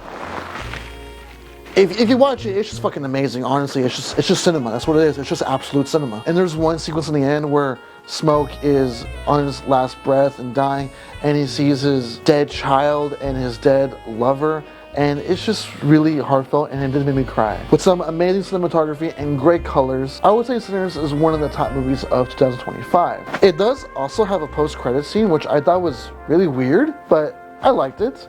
And I heard they are going to make a Sinners 2, but not with Ryan Coogler, sadly. But this movie overall is a really great movie. And this was going to be my #1 movie, but then I saw a few other movies on this list, and I was like, okay, hold on now. I highly recommend checking this one out. I heard it's not for everyone. I did show it to my friends, and they did not like it, which is sad because I like it, but it's whatever. Number 4, Eddington. Eddington at its core is a movie about anger. Set in the COVID-19 era, you would think this movie would come off as woke, but it is anything but. Joe Cross, played by Joaquin Phoenix, is the sheriff of the town of Eddington, a small town in New Mexico, and Joe hates having to wear a mask. And the mayor, Ted Garcia, is having to like mandate the whole mask thing, and that just drives Joe up a wall. Joe eventually runs against the mayor just so that he wouldn't have to wear a mask and like mandate this whole COVID-19 thing. Ted Garcia, played by Pedro Pascal, and fuck, why does he keep invading my movies? Ted may seem nice on the outside, but when it comes to like Joe and his like board members of his mayor staff, he fucking hates them, because to make a decision he has to go through like 7 different people, and he's also mean to his son. In Ted's own mayor campaign, he uses how his wife abandoned his son, and he uses that and twists it around to where he says like, Ted won't abandon you. And I'm just like, wow, that's really fucked up. Emma Stone plays Joe's wife, where she's not mentally well, because we eventually find out that she was raped, and that had a major effect on her as an adult. And she eventually leaves Joe for Austin Butler's character, who is more of a radicalist, and her ideals align with his more, and so they kind of run away together. This movie builds tension so well. I genuinely felt claustrophobic while watching it. When Joe eventually does run for mayor, as he's the sheriff, there are these teen protesters who are protesting the police, because around this time, as you remember, George Floyd was killed, and so these teens are protesting against the cops of the city of Eddington. So when Joe goes to run for mayor, and he confronts these teen protesters, and when one of those protesters piss off Joe, and he accidentally hits one of the protesters, you can see where that will lead. Everybody in this movie has their own agenda, and why they hate the other person, and it's just fucked up all around, to be honest with you. When Joe is running for mayor and is trying to find a way to jab at Ted Garcia, he uses how Emma Stone's character, before she was his wife, her and Ted kind of hooked up when they were like younger, and so Joe twists that and says that Ted Garcia raped his wife when she was young, and he uses that in his marketing campaign for mayor, and yeah, that goes well. I would honestly say this is a horror movie in disguise, because the way how Ari Aster writes his characters and builds up the tension and the atmosphere and the mood of this movie, fuck. And when people do start dying, it's like, fuck. Like, I didn't expect that. I know Ari Aster mainly from his horror movies, and I dare to say this is a horror movie in and of itself. Oh, and the ending of this movie? Fucked up. I mean, fucked up. If you're a big Ari Aster fan, if you like Midsommar, if you like Hereditary, you're gonna fucking love this movie. If you like Beau Was Afraid, you're gonna love this movie. And it comes highly recommended from me. Now finally, we're at the top 3. You may have heard of some of these movies, you may not have heard of some of these movies. Well, to be honest, you probably haven't heard of one of these movies, but I'm sure 2 of them you have heard of them. And if you get mad at the placement of these 3 movies, remember, this is my list, this is my opinion. What I say is not objectively right, it's just what I like. Number 3, One Battle After Another. Paul Thomas Anderson yet again delivers one of the best thrill-seeking, character-ridden, comedic, and mesmerizing scenes I have not seen since There Will Be Blood. At its core, this movie is about rebellion, revolution, and about a father trying to find his daughter. The movie begins with a bunch of revolutionists freeing immigrants from their camps. Bob is among these revolutionists, and he makes bombs for them, eventually falling in love with one of them and having a daughter with them. But 16 years go by, and this daughter's all grown up, and Bob is not what he used to be. He is now a high, drunken father. But their safety is in jeopardy when Colonel Lockjaw is out to hunt Leo's daughter. And so the revolutionists get Leo's daughter and take her to safety, and Leo has to go find his daughter while trying to get there before Colonel Lockjaw does. Leo as Bob is just fucking awesome. Anything Leonardo DiCaprio is in, of course he's gonna knock it out of the park. He's fucking Leonardo DiCaprio. I can't believe we've never gotten Leonardo DiCaprio working with PTA. Like, I can't believe that's never happened before. And how he plays this worried, frustrated, drunken, high all the time father is just brilliant, and I love to see him in this role. Sean Penn as Colonel Lockjaw is probably the best character to watch in this movie. He does this thing with like his mouth and his lips, and like the way he walks, like he has a stick up his ass. Like, this man is in character. Benicio del Toro plays more of a supporting character, but he plays Sergio San Carlos. He's basically me, guys. He's basically me. He is not a bad hombre. He is a good hombre. And he is fucking funny in this movie. Though I must say, I liked him more in the Phoenician Scheme, but he was more the main character in that movie, but he's still really good in this movie too, not gonna lie. And the actress that plays the daughter, I can't remember her name, it'll be right here. She is excellent in her first movie role. She plays this character with a certain bit of independence, with ferocity and ferociousness. They're like, damn, okay, chill. Colonel Lockjaw is eventually approached by the Christmas Adventures Club. Yeah, I don't know why they're called the Christmas Adventures Club. Maybe it's a jab at a real life group, but whatever the fact, they're racist and they want to recruit Colonel Lockjaw, but they have to make sure that he's pure of heart. And he is not pure of heart because he likes black girls. And so Colonel Lockjaw has to find a reason to go after Leonardo DiCaprio's daughter because he thinks that is his daughter. And so whenever the Christmas Adventures Club finds out that he has had relationships with a black woman and he is out to go erase his mistake, that's when they're like, okay, yeah, we gotta kill this guy. This movie has so many quotable lines too. A semen demon. What's my favorite type of pussy? You're a bad hombre, amigo. I'm not gay. I'm not a homosexual, if that's what you're asking. Do you like black girls? I love him. I love him. Like, this movie has so many quotable lines, like, it's fucking hilarious. And at the end of the movie, that hill chase scene, mesmerizing. With a nearly 3-hour runtime, you feel absolutely none of it. Like, this movie's pacing is on point, with a lot of great quips, character writing, character development, and there's a lot of things that happen in this movie. You will not be bored, and you'll be laughing your ass off. Like, this movie is just great. It's one of PTA's best in a long time, in my opinion. It's on HBO Max right now, and I recommend you go watch it right now. Like, stop watching this movie and watch it right now. Because the next two, you can't watch right now on streaming or anywhere. Number 2, Marty Supreme.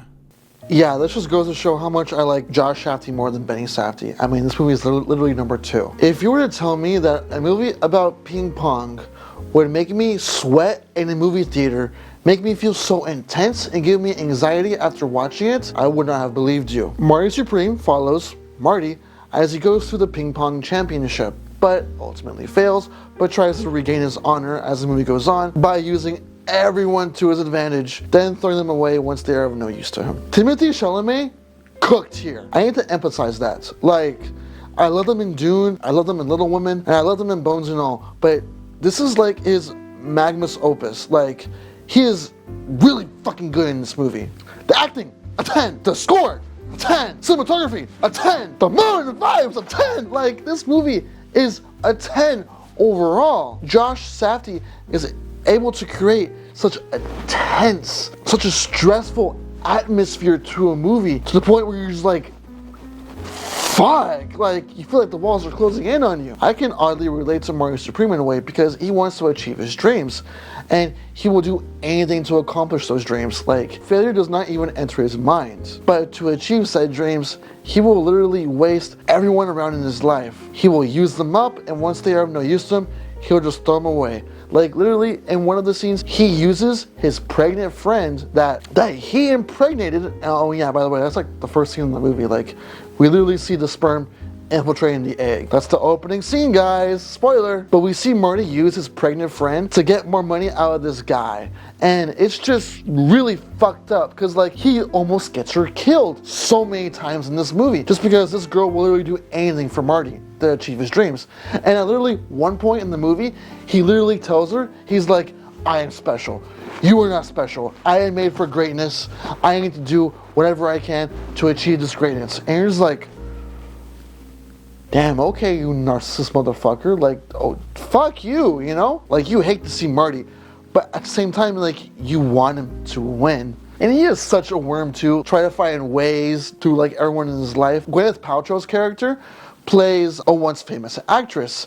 And so Timothée Chalamet kind of uses her, like he gets in her pants and he tries to steal one of her necklaces and he tries to befriend her to get money from her so that he can go to the ping pong championship. Tyler, the creator, is in this movie, and I was not familiar with this game because he is phenomenal in this movie. I forgot he was even Tyler, the creator. He's that good of an actor. Also, that one guy from Shark Tank is in here too, but he basically plays himself because his film counterpart is so close to his real life counterpart that the two personalities just like mesh well with each other, and he just basically plays himself. The orchestral score in this movie fits so well with a movie about ping pong, and the way how this movie ends is a great parallel for how this movie begins, because this movie begins with sperm entering the egg, and this movie ends with Marty's child being born. The marketing campaign for this movie has been hyping it up to be like a movie that will rock your socks off, and I'm not gonna lie, it does. This movie is all that it says it is to be. This movie is such a tense watch, but I highly recommend you watch it, because if you're a fan of uncut gems, if you're a fan of good times, this movie fits perfectly right in that slot of movies. I highly recommend you watch this movie. To watch Marty work is such a horrible time, but it's also such a good time too. When I was coming out of the theaters for this movie, there's like this group of friends, and one of the guys was like, Timothée Chalamet cooked. Like, he fucking cooked with that role. And I was like, he definitely indeed cooked with that role. Yeah, he cooked. I highly recommend you watch this movie. Now, I would stop right there if you're a regular moviegoer. Mario Supreme is as good as it's gonna get. And as far as the usual moviegoer is, that is gonna be their number one pick. It was gonna be my number one pick for 2025, but then came along Behind, who makes this dreamy movie with bits of David Lynch, Tarkovsky, and Kubrick thrown in the pot.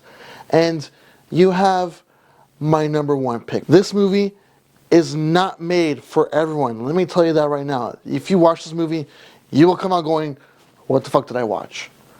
But if you like the works of David Lynch, if you like abstract things, if you like Tarkovsky films with philosophical meanings, then you're gonna like this movie. But with that being said, my number one pick for 2025 is Resurrection. In a world where humanity has traded their ability to dream for immortality, we follow the story of this android who has hidden away in the world of film, where this woman goes after this android to discover why he's hidden himself away from the world. This woman eventually shuts down the android. In the last remaining 2 hours of the android's life, he dreams 4 dreams. For the android, it's 100 years, but in reality, it's only 2 hours. This movie is a love letter to film because the first part of the movie is like this silent film era-esque, and it's done beautifully. With its moving set design and its abstractiness, this film is rich with philosophy, hidden meanings, questions about our modern world and our society, our governments. Like, it asks so many questions and it challenges you, not mentally, but spiritually too.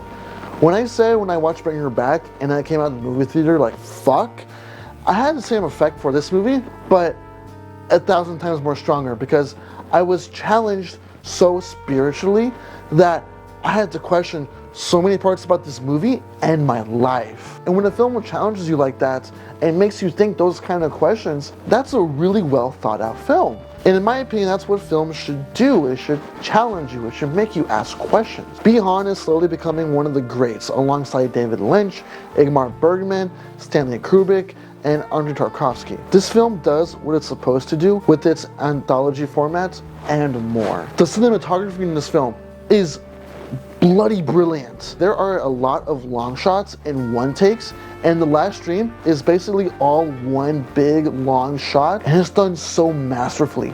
The colors in each of the dreams stand out profusely, making them unique in their own each way, conveying all different sorts of kinds of emotions, and all trying to emulate different genres and styles of film. The first half, we have silent film. The first dream, as I said, is about a detective trying to find his music.